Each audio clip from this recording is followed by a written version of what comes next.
నమస్తే, welcome to global roundup. అంతర్జాతీయ పరిణామాల్ని భారతీయ దృక్కోణంలో విశ్లేషించే చర్చా కార్యక్రమం గ్లోబల్ రౌండప్ 234వ ఎపిసోడ్తో మీ ముందుకు వచ్చాము. ఈ వారంలో జరిగిన అంతర్జాతీయ పరిణామాలపై విశ్లేషించేందుకు అంతర్జాతీయ వ్యవహారాల నిపుణులు, విశ్లేషకులు మామిడి గిరిధర్ గారు ప్రస్తుతం మనతో ఉన్నారు. అండ్ వారితో మాట్లాడే కంటే ముందు యాక్చువల్లీ ఆదివారం నాడు ప్లే చేయవలసినటువంటి ఈ గ్లోబల్ రౌండప్ కొంచెం లేట్గా మేము దీన్ని మీ ముందుకు తీసుకురావడానికి కొన్ని అనివార్య కారణాలు ఉన్నాయి. అండ్ అంతేకాదు యాక్చువల్లీ ఈ మధ్య కాలంలో వచ్చినటువంటి కొన్ని వివాదాస్పదమైనటువంటి అంశాలకు సంబంధించి ఒక ధర్మపీఠం పేరిట ఒక రౌండ్ టేబుల్ సమావేశాన్ని కూడా మేము నిర్వహించడం జరిగింది. ఆ సమావేశము అతి త్వరలోనే నేషనల్ స్టార్ ప్రేక్షకుల ముందుకు వస్తుంది. చాలామంది ధర్మ పరిరక్షకులు ఒక వేదికపైకి వచ్చి చాలా అద్భుతంగా మాట్లాడినటువంటి అంశాలు అందులో ఉన్నాయి. అవన్నింటినీ మేము మీకు అతి త్వరలోనే తీసుకొస్తాము. సో ఆ కార్యక్రమము అండ్ మిగతా సార్ వేరే ప్రాంతాల్లో ఉండడం వల్ల రకరకాల కారణాల వల్ల గ్లోబల్ రౌండప్ సండే రోజు ప్లే చేయనందుకు క్షమితవ్యులము. అండ్ ఈ రోజు మేము ఈ ఎపిసోడ్ తీసుకొస్తున్నాము. లేటెస్ట్ అప్డేట్స్ తోటే ఈ ఎపిసోడ్ని మీ ముందుకు తీసుకురావడం జరుగుతుంది. సో ఫస్ట్ మనతో ఉన్నారు అంతర్జాతీయ వ్యవహారాల నిపుణులు అండ్ విశ్లేషకులు మామిడి గిరిధర్ గారు. వారితో మాట్లాడదాం. నమస్కారం సార్. నమస్తే సాయి. నమస్తే సార్. ఈ వారం మన గ్లోబల్ రౌండప్లోకి వెళ్లే ముందు గత వారం 233వ ఎపిసోడ్లో వచ్చిన కమెంట్స్ని చూద్దాం.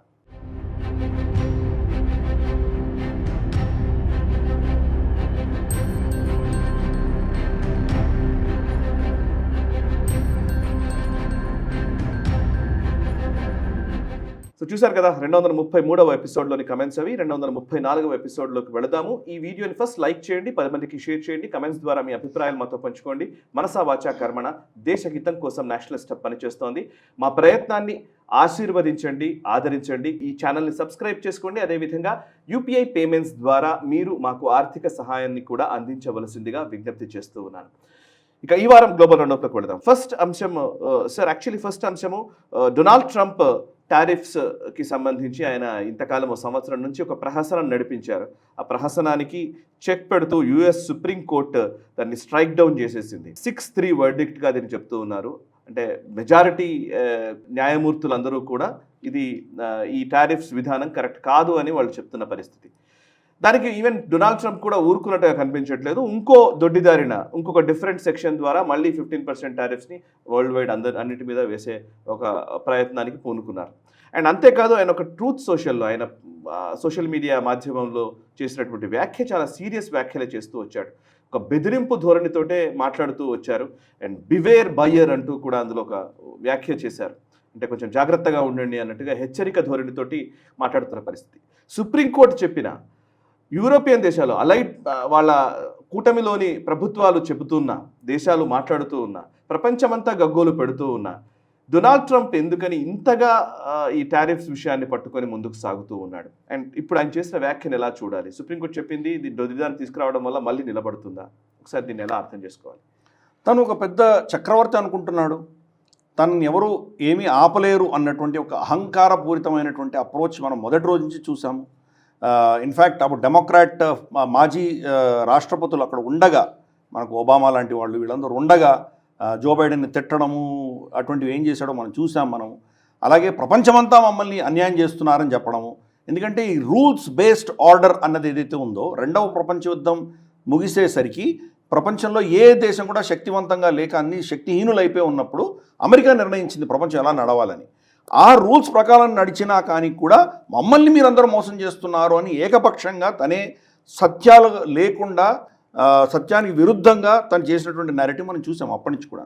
కాబట్టి ఈ నియంత్రత్వపు ధోరణి అతనిలో చాలా కాలంగా ఉంది. నేను చెప్పిందే కరెక్ట్, నన్ను వ్యతిరేకించే అధికారం ఎవరికీ లేదు. గతసారి అతను రాష్ట్రపతిగా ఉన్నప్పుడు తన క్యాబినెట్లో ఉన్న వ్యక్తులందరినీ కూడా దూరం పెట్టాడు. తను చెప్పిన దాన్ని వాళ్ళు పాటించాలి. తనకు ఎదురు సమాధానం చెప్పడానికి వీల్లేదు, ఎదురుగా అతనికి సజెషన్ ఇవ్వడానికి వీల్లేదు. మైక్ పాంపేయో అప్పటి సెక్రటరీ ఆఫ్ స్టేట్ అతన్ని పక్కన పెట్టేశాడు. అలాగే చాలామంది. కాబట్టి అటువంటి ఆలోచన ఉన్నటువంటి వ్యక్తి. ఇప్పుడు మనం చూస్తున్నాము ఐఈఈపీ, ఎకనామిక్ ఎమర్జెన్సీ పవర్స్ అన్నటువంటివి, దాన్ని ఉపయోగించి ఈ టారిఫ్లని నేను వాడుతున్నాను, ప్రతి ఒక్కరి మీద టారిఫ్ అని అందరి మీద టారిఫ్లు వేసాడు. ప్రపంచవ్యాప్తంగా టారిఫ్లు వేశాడు. ఆఖరికి కొన్ని దేశాల్లో మనుషులు లేనట్టు పెంగ్విన్స్ ఉన్నటువంటి దేశాల మీద టారిఫ్ వేసాడు అతను. దీనివల్ల టారిఫ్ ఆ దేశానికి వేయట్లేదు. మౌలికమైన విషయం మనం అర్థం చేసుకోవాలి. టారిఫ్ ఎవరు కడుతున్నారు? వాళ్ళ ప్రజలే కడుతున్నారు.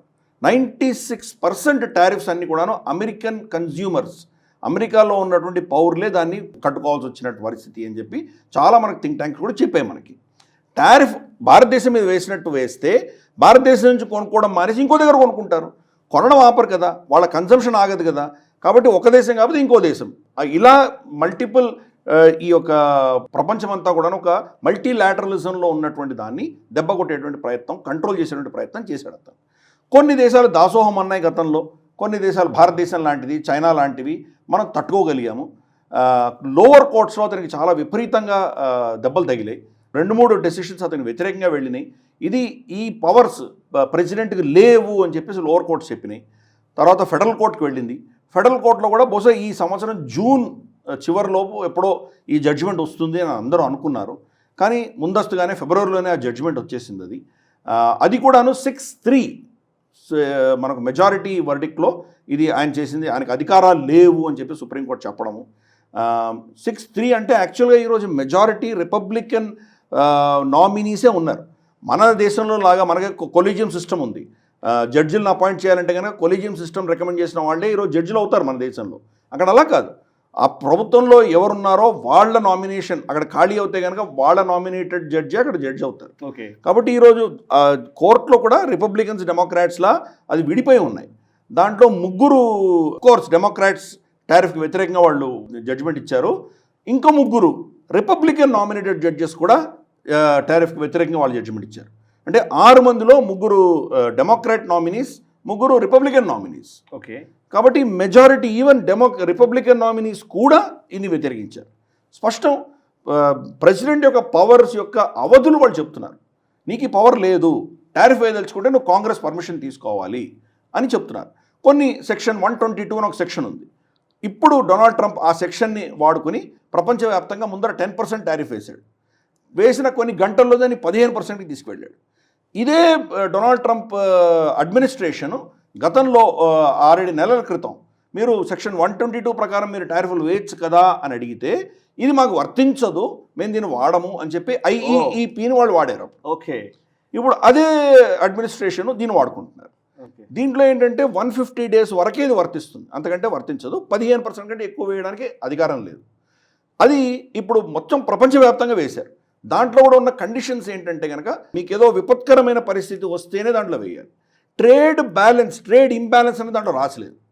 కాబట్టి దీన్ని కూడా కోర్టులో ఛాలెంజ్ అయిపోతారు.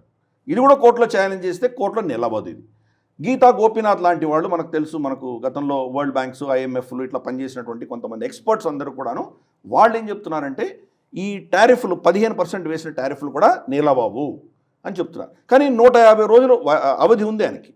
150 రోజుల తర్వాత కాంగ్రెస్ అప్రూవల్ మళ్ళీ తీసుకుంటే కానీ నేను పొడిగించలేరు. కానీ డొనాల్డ్ ట్రంప్ ట్రూత్ సోషల్ ఏం చెప్తున్నాడు, నేను కాంగ్రెస్ నుంచి పర్మిషన్ తీసుకోను అంటాడు. అంత అహంభావి, నాకు అక్కర్లేదు, నేను ఏదో చేస్తాను అంటున్నాడు. తర్వాత దాంట్లో ఇంకో కొన్ని సెక్షన్స్ ఉన్నాయి, 301 అని, తర్వాత ఇంకొక 260 అనుకుంటాను, 262 ఏదో ఉంది. ఈ సెక్షన్స్ ప్రకారం ఏంటంటే స్పెసిఫిక్ దేశాల మీద ఇన్వెస్టిగేట్ చేయాలి. వీళ్ళు ఏదో ఫ్రాడ్ చేస్తున్నారని, అదే పనిగా వాళ్ళు సబ్సిడీలు ఇచ్చి అమెరికన్ మార్కెట్ని చంపేయడానికి కోసం అని చెప్పి వాళ్ళు కుట్రపూరితంగా ఏదో చేశారని ప్రూవ్ చేయాలి. ప్రూవ్ చేస్తే అప్పుడు టారిఫ్లు వేయచ్చు. అంటే ఇప్పుడు 150 రోజుల్లో ఇన్ని దేశాల మీద అంతా కూడా ఇన్వెస్టిగేషన్ చేసి రిపోర్ట్లు తెచ్చి ఆ రిపోర్ట్ల ఆధారంగా టారిఫ్లు వేసేటువంటి ఒక స్కీమ్ ఆయన మొదలు పెడుతున్నాడు. అందుకనే ఇందాక నువ్వు చెప్పినట్లు బయర్స్ బీవేర్ అనడం అర్థం ఏంటంటే సుప్రీంకోర్టు జడ్జిమెంట్ ఇచ్చింది కదా అని చెప్పి మీరు సంతోషించకండి, నేను వేరే అస్త్రాలు వాడతాను, మిమ్మల్ని మళ్ళీ చావగొడతాను అని చెప్పి బెదిరిస్తున్నాడు అతను. అందుకని ట్రేడ్ డీల్స్ ఏవైతే అయినాయో దీనిని మేనేజ్ చేయాలి అన్న దృష్ట్యా ఇప్పుడు చాలా ప్రపంచమంతా కూడా అతలాకుతలంగా ఉంది. ఫర్ ఇన్స్టెన్స్ నష్టపోయేది ఎవరు అంటే కనుక బహుశా మనకు యూకే నష్టపోవచ్చు. ఓకే. ఎందుకంటే యూకే 10% టారిఫ్ వాళ్ళకి, అలాగే ఆస్ట్రేలియా 10% టారిఫ్, వీళ్ళకి ఇప్పుడు 15% కట్టాల్సి వస్తుంది. ఎందుకంటే ప్రపంచవ్యాప్తంగా అందరి మీద 15% వేశాడు కదా. ట్రేడ్ డీల్ అయినా కానీ కూడా వాళ్ళు ఇప్పుడు నష్టపోయేటువంటి పరిస్థితి వస్తుంది. వీళ్ళని మినహాయిస్తే మిగతా వాళ్ళందరూ కూడా మోరర్లెస్ ఒక విధంగా ఊరటగలుగుతుంది. యూరోపియన్ యూనియన్కి వాళ్ళకి 15% ఉంది, కానీ చాలా అంశాల్లో వాళ్ళకి ఎగ్జంప్షన్స్ ఇచ్చి ఆ ట్రేడ్ డీల్ వాళ్ళిద్దరూ ఒప్పుకున్నారు. కానీ డొనాల్డ్ ట్రంప్ ఈ పిచ్చి వేషాలు వేయడము, గ్రీన్లాండ్ మీద అతను కన్ను వేయడము, తర్వాత ఇప్పుడు సుప్రీంకోర్టు జడ్జిమెంట్ ఇవన్నీ వచ్చేసరికి బ్రస్సెల్స్లో వాళ్ళ యూరోపియన్ పార్లమెంట్లో దీన్ని ఆపేశారు. దీన్ని రాటిఫై చేయాలి, రాటిఫై చేస్తేనే అది వర్తిస్తుంది. రాటిఫై చేయకుండా దాన్ని ఆపేశారు. సౌత్ కొరియాలో దీన్ని రాటిఫై చేయలేదు. మీరు రాటిఫై చేయలేదు కదా అని వాళ్ళ మీద 25% టారిఫ్ వేశాడు, ఇంకా పెంచాడు వాళ్ళ మీద టారిఫ్. భారతదేశానికి వచ్చేసరికి మనం ఇప్పటివరకు ట్రేడ్ డీల్ లేదు, మనం చాలా స్పష్టంగా చెప్పాం. అప్పుడు అనౌన్స్మెంట్ అయినప్పుడు కూడా మనం గ్లోబల్ రౌండప్లో చాలా స్పష్టంగా చెప్పాం, ట్రేడ్ డీల్ లేదు. ఏమైంది? 50% టారిఫ్ వేసినటువంటి డొనాల్డ్ ట్రంప్ తనే 4 మెట్లు దిగి వచ్చి దాన్ని 18% తీసుకొచ్చాడు. డీల్ ఏమీ లేదు. తను అనౌన్స్ చేశాడు యూనిలేటర్గా, భారతదేశం ఇది చేస్తుంది అది చేస్తుంది ఇది చేస్తుంది అని అనౌన్స్ చేశాడు. కానీ మోదీ గారు, మన భారత ప్రభుత్వం స్పందించినప్పుడు ఎక్కడా కూడా దాన్ని ఏది ఒప్పుకోలేదు మనం. ఇది మనం అర్థం చేసుకోవాలి. కాబట్టి ఇప్పుడు చర్చలు జరుగుతున్నాయి. యాక్చువల్గా వచ్చే వారం 10 రోజుల్లో మన డెలిగేషన్ వెళ్ళాలి. ఫైనల్గా ఒక ఇంటరిమ్ అగ్రిమెంట్ వచ్చేటువంటి అవకాశాలు ఉన్నాయని అనుకున్నారు. ఇంటరిమ్, అది కూడా ఫైనల్ అగ్రిమెంట్ కాదు, ఇంటరిమ్ అగ్రిమెంట్ ఒక సంతకం పెట్టేటువంటి అవకాశాలు ఉన్నాయని అంటున్నారు. ఇప్పుడు భారతదేశ డెలిగేషన్ అక్కడ అమెరికా వెళ్ళడం మానేసుకున్నాం మనం. ఎందుకు? ఈ జడ్జిమెంట్ ఏంటో మేము కూడా చదవాలి, దీన్ని స్టడీ చేసిన తర్వాత మేము వెళ్తామని మనం చెప్తున్నాం. అలాగే అమెరికన్ ఎస్టాబ్లిష్మెంట్ కూడా అదే చెప్తోంది. కాబట్టి ఇవన్నీ కూడా ఏంటంటే డొనాల్డ్ ట్రంప్కి పెద్ద మేజర్ సెట్ బ్యాక్ కిందే మనం భావించాలి. దాని నుంచి తట్టుకునేటువంటి ప్రయత్నంలో ఇవో 15% టారిఫ్లు వేయడం ఇవన్నీ చేస్తున్నాడు. ఎగ్జంప్టెడ్ ఇండస్ట్రీస్ కూడా ఇప్పుడు 15% వర్తించేటువంటి ప్రమాదం ఉంది. ఓకే, సో చూద్దాం. ఫైనల్గా ఇది ఒక ఎవాల్వింగ్ డెవలపింగ్ స్టోరీ కాబట్టి అల్టిమేట్గా మరి అడ్మినిస్ట్రేషన్ ఎలా దీన్ని డీల్ చేస్తుంది. ఇప్పుడు మనం చర్చలు చేస్తే మనం 18% ఎందుకు ఒప్పుకుంటాం? మనం వాడు సుప్రీంకోర్టే 15% చెప్పినప్పుడు మనం 15% కావాలని అడుగుతాం. రెండవది, రేపు ఇటువంటి పరిస్థితులు వచ్చి వాళ్ళ ఇన్స్టిట్యూషన్స్లోనే మనకు కాంగ్రెస్కి, తర్వాత వైట్ హౌస్కి, తర్వాత మనకు వాళ్ళ సుప్రీంకోర్టుకి వీళ్ళ మధ్యలో విభేదాల వల్ల మనం ఏమైనా నష్టపోతే, మన దేశాన్ని ఈ అగ్రిమెంట్ ట్రేడ్ డీల్కి ఏమైనా నష్టం కలిగితే దాని నుంచి గ్యారంటీస్ కొడబోతున్నాం మనం. కాబట్టి ఇటువంటివన్నీ ఇంకా టఫ్ స్టాండ్ ఉంటుంది మనది. నెగోషియేట్ చేయడానికి ఇంకా మనకు కొన్ని ఈ అన్సర్టనిటీస్ని దూరం చేయడానికి కొన్ని కండిషన్స్ మనం కూడా పెట్టబోతున్నాం. కాబట్టి ఈ డీల్ ఇప్పటిలో వస్తుందని నేను అనుకోను. మార్చిలో ఇంటరిమ్ డీల్ మనం సైన్ చేస్తామని పీయూష్ గోయల్ గారు చెప్పారు. కానీ ఇప్పుడు అది పోస్ట్పోన్ అవుతుంది. కాబట్టి ఈ పరిస్థితుల్లో చూద్దాం. మరి డొనాల్డ్ ట్రంప్ ఏంటంటే ఇప్పుడు ఆయన అహంకారం దెబ్బతినింది, ఆయన చాలా అవమానపడ్డాడు. అందుకనే విపరీతమైన పరుషమైన వాక్యాలు జడ్జిల మీద మాట్లాడుతున్నాడు. ల్యాప్ డాగ్స్ అంటున్నాడు, పెంపుడు కుక్కలు అంటున్నాడు, వీళ్ళు కాంప్రమైజ్ అయిపోయారు అంటున్నాడు, దేశ విద్రోహులు అంటున్నాడు, ఇష్టం వచ్చినట్టు మాట్లాడుతున్నాడు వాళ్ళ మీద, సుప్రీంకోర్టు జడ్జిల మీద. కానీ సుప్రీంకోర్టు ఏం చెప్పింది? చట్టం ప్రకారం నీ పరిధిలో లేదు ఈ అధికారాలని చెప్తున్నారు. వాళ్ళు డొనాల్డ్ ట్రంప్ని టార్గెట్ చేయలేదు. వాళ్ళు ప్రెసిడెంట్ యొక్క పవర్స్ ఏంటో వాళ్ళు దాని ఆధారంగానే వాళ్ళు జడ్జిమెంట్ ఇచ్చారు. కానీ దాన్ని తన పర్సనల్ అటాక్ కింద తీసుకొని, పర్సనల్ ఇన్సల్ట్ కింద తీసుకొని అతను ఇలా ప్రవర్తిస్తున్నాడు. చూద్దాం రాబోయే రోజులు ఏమవుతుందో. బహుశా ఇందాక నేను చెప్పినట్టు ఈ 15% టారిఫ్ కూడా కోర్టులలో రేపు వెళ్ళబోతోంది. పైపెచ్చు 130 పైచిలుకు బిలియన్ డాలర్స్ గత సంవత్సరంలో కలెక్ట్ చేశాడు అతను ఈ టారిఫ్లు వేసి. అవన్నీ మళ్ళీ వెనక్కి ఇవ్వాలి. ఎవరికి ఇవ్వాలి? ఇంపోర్టర్స్కి ఇవ్వాలి. అమెరికాలో ఉన్నటువంటి ఇంపోర్టర్స్ కట్టారు. అవి కట్టి దాన్ని మళ్ళీ కన్జ్యూమర్స్కి ఇచ్చారు. కానీ ఏ కన్జ్యూమర్ వాళ్ళకి ఎలా తెలుసు? వాళ్ళు తెలియదు కదా.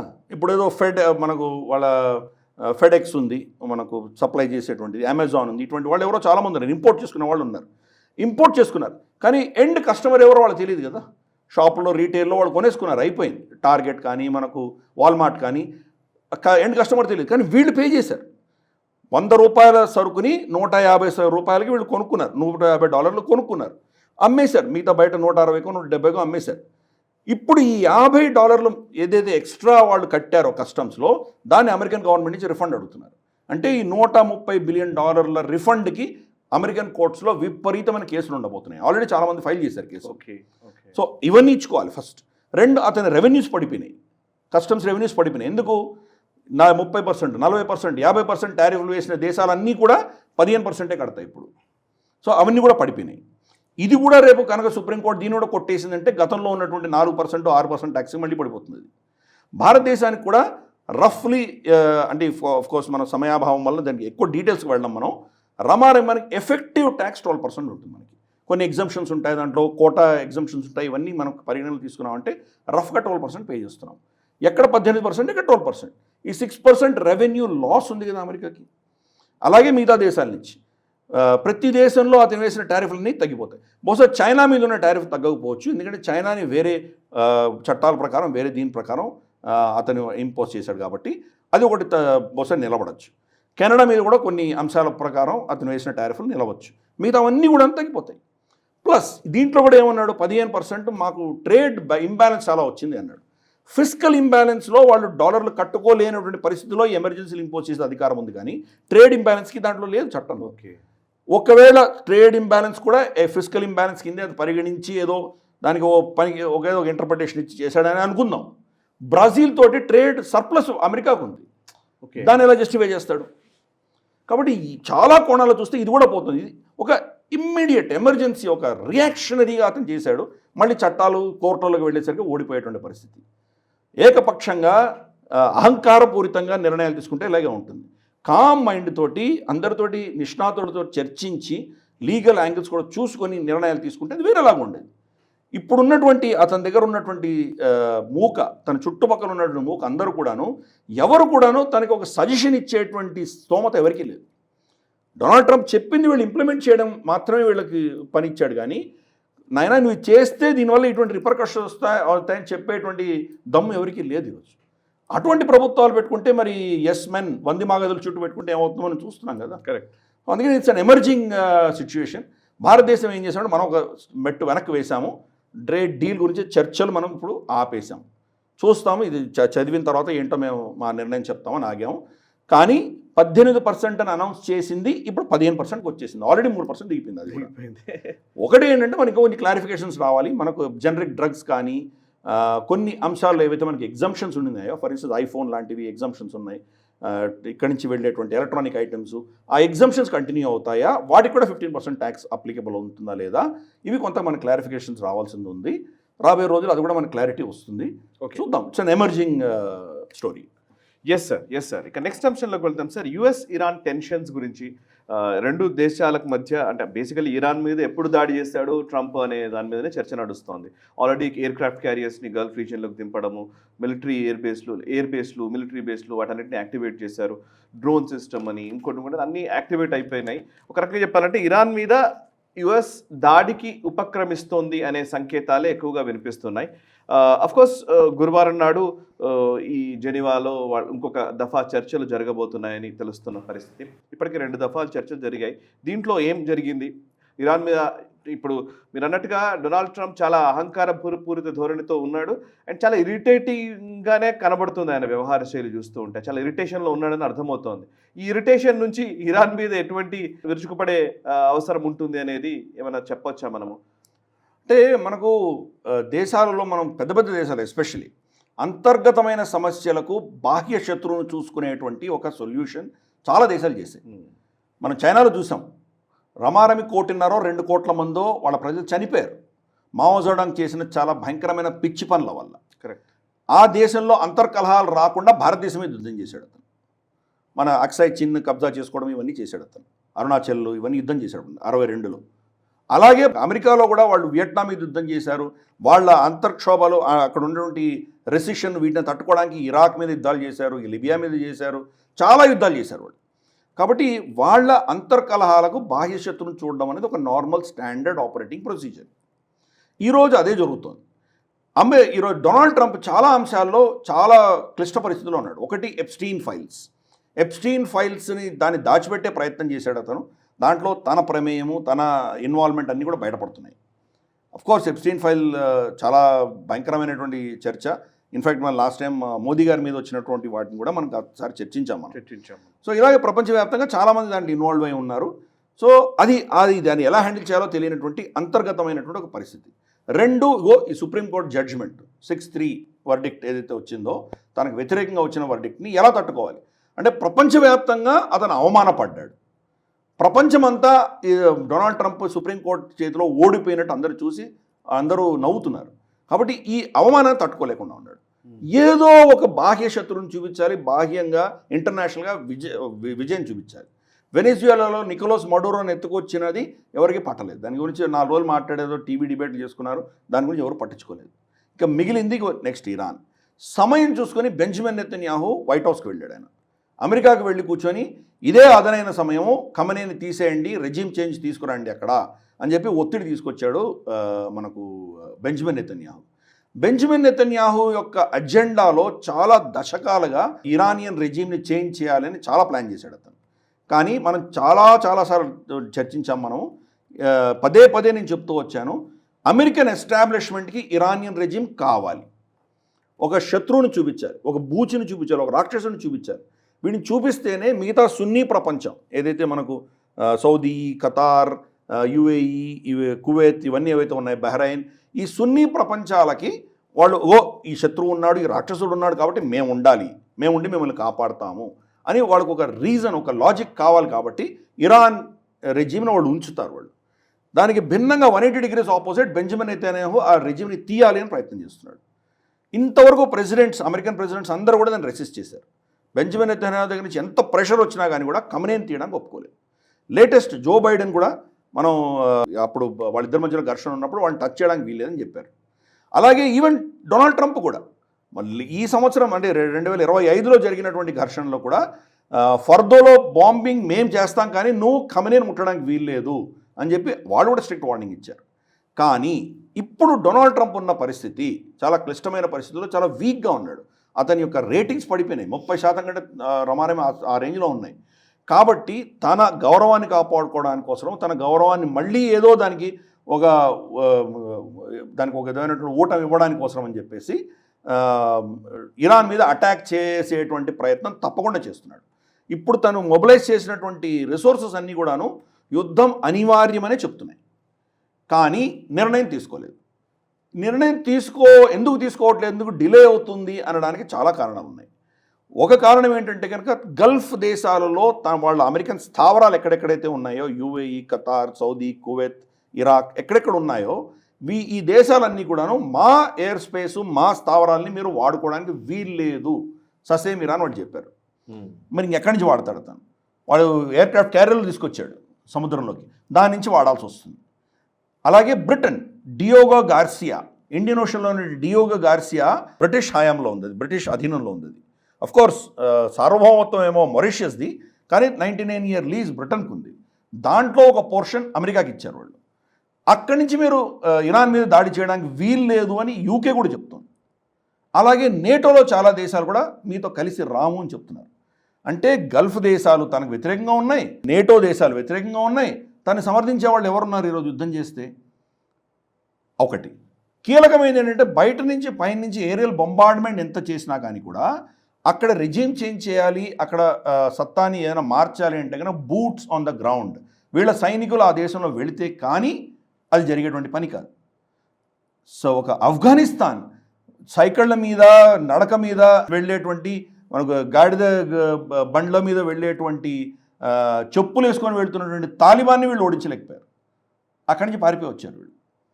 ఒక IRGC, Iranian revolutionary guard corps, రాట తెలియనటువంటి వాళ్ళు, ఎంతో ట్రైనింగ్ ఉన్నటువంటి వాళ్ళు, చాలా మోటివేటెడ్, అంత పెద్ద శక్తిని అమెరికా అక్కడ కనుక వాళ్ళ ఊరిలోకి వెళితే, సరే డెమాన్స్ట్రేషన్స్ జరుగుతున్నాయి, ఇరానియన్ రెజిమ్కి వ్యతిరేకంగా డెమాన్స్ట్రేషన్స్ జరుగుతున్నాయి, అంత బాగానే ఉంది. కానీ అస్త్రశస్త్రాలని వాళ్ళ దగ్గర ఉన్నాయి, మోటివేషన్ వాళ్ళ దగ్గర ఉంది. అమెరికా మీద హేట్రెడ్ అనేది ఆ నరాల్లో ఆ దేశంలో జీర్ణించుకుని ఉంది. వీళ్ళు వెళ్ళారంటే ఎన్ని వందల మంది వీళ్ళ సైనికులు చనిపోతారు, అమెరికన్ సైనికులు చనిపోతారు. వీళ్ళు అటాక్ చేసినా కానీ, ఇప్పుడు ఫర్ ఇన్స్టెన్స్ ఇజ్రాయెల్ మీద ఇరాన్ మిజైల్స్ గత సంవత్సరం ఫైర్ చేసినప్పుడు చాలా మిజైల్స్ పడ్డాయి ఇరాన్లో, వాళ్ళ జన నష్టం జరిగింది ఇజ్రాయెల్కి. మరి ఇంత iron dome, copper dome, gold dome, మన అదే డైమండ్ డోమ్ ఏమి పేర్లు పెట్టారో ఇవేమో ఆపలేకపోయాయి కదా, నష్టం అయితే వచ్చింది కదా. మీరు 10 మిసైల్స్ ఆపినా ఒక మిసైల్ పడుతోంది కదా. అదే కనుక అమెరికా మీద జరిగితే, పక్కనే ఉన్నటువంటి ఖతార్ మీద అమెరికా స్థావరం మీద బాంబు పడితే ఏమవుతుంది? లేదా వీళ్ళ షిప్పులు ఎందుకంటే స్టాటిక్గా ఉంటాయి, అవి పెద్ద పెద్ద షిప్పులు కాబట్టి అంత తొందరగా వెళ్ళలేవు. మనకు USS అబ్రహాం లింకన్ కానీ ఇటువంటి పెద్ద పెద్ద నిమిట్స్, ఇవన్నీ పెద్ద పెద్ద షిప్పులు ఇవి. వాటి మీద దాడి చేస్తే, పర్షియన్ గల్ఫ్ చాలా నేరోది, దాని మీద దాడి చేస్తే ఏమవుతుంది? అది హౌతీల దాడి నుంచే తప్పించుకోలేకపోయాడు డొనాల్డ్ ట్రంప్ గత సంవత్సరం.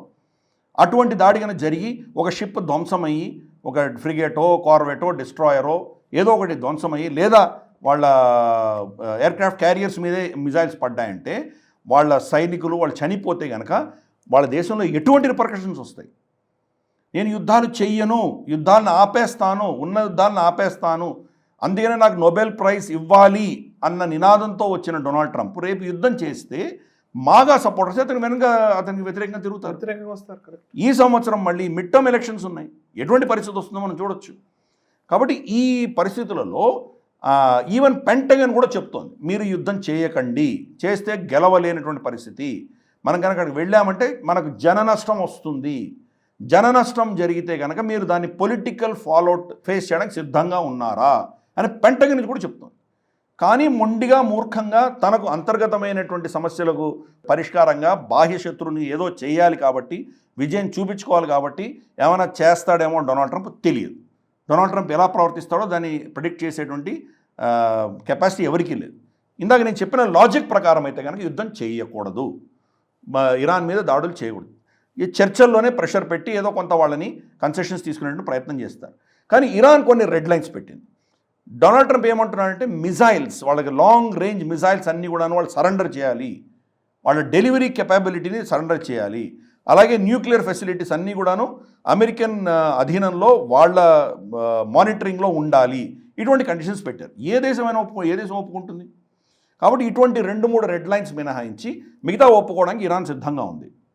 కాబట్టి చూద్దాం. మధ్యలో ఒమాన్ వీళ్లకు మధ్యవర్తిత్వం చేస్తోంది. మరి ఇది ఏ దిశగా వెళ్తుందో చూడాలి. థర్స్డే అయిన తర్వాత మరి దాడి చేస్తాడా లేదా తెలియదు.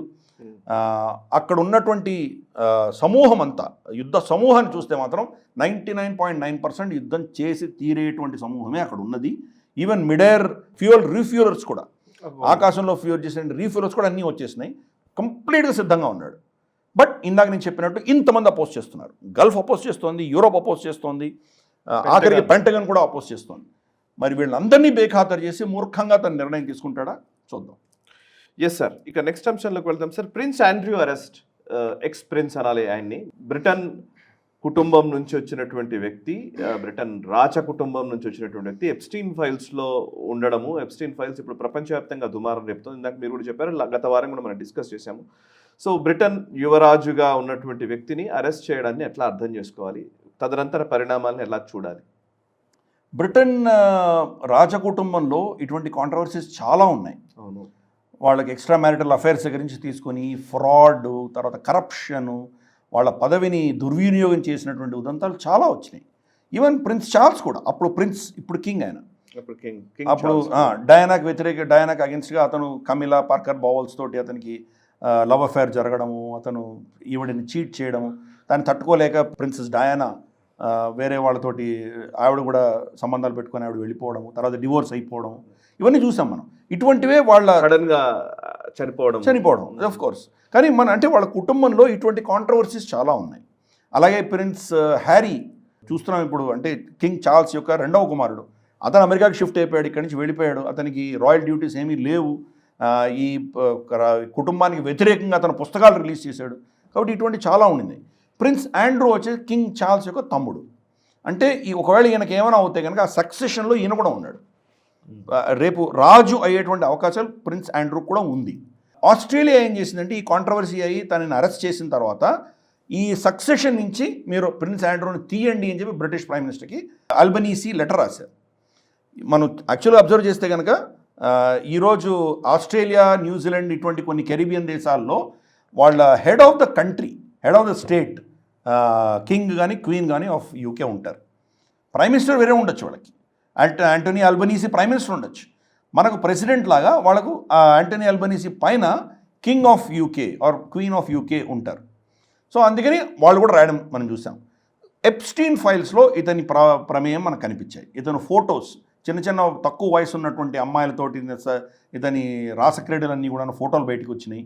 ఇతను ఎప్స్టీన్ చాలా దగ్గరగా ఉన్నటువంటి అంశాలన్నీ మనం చూసాము.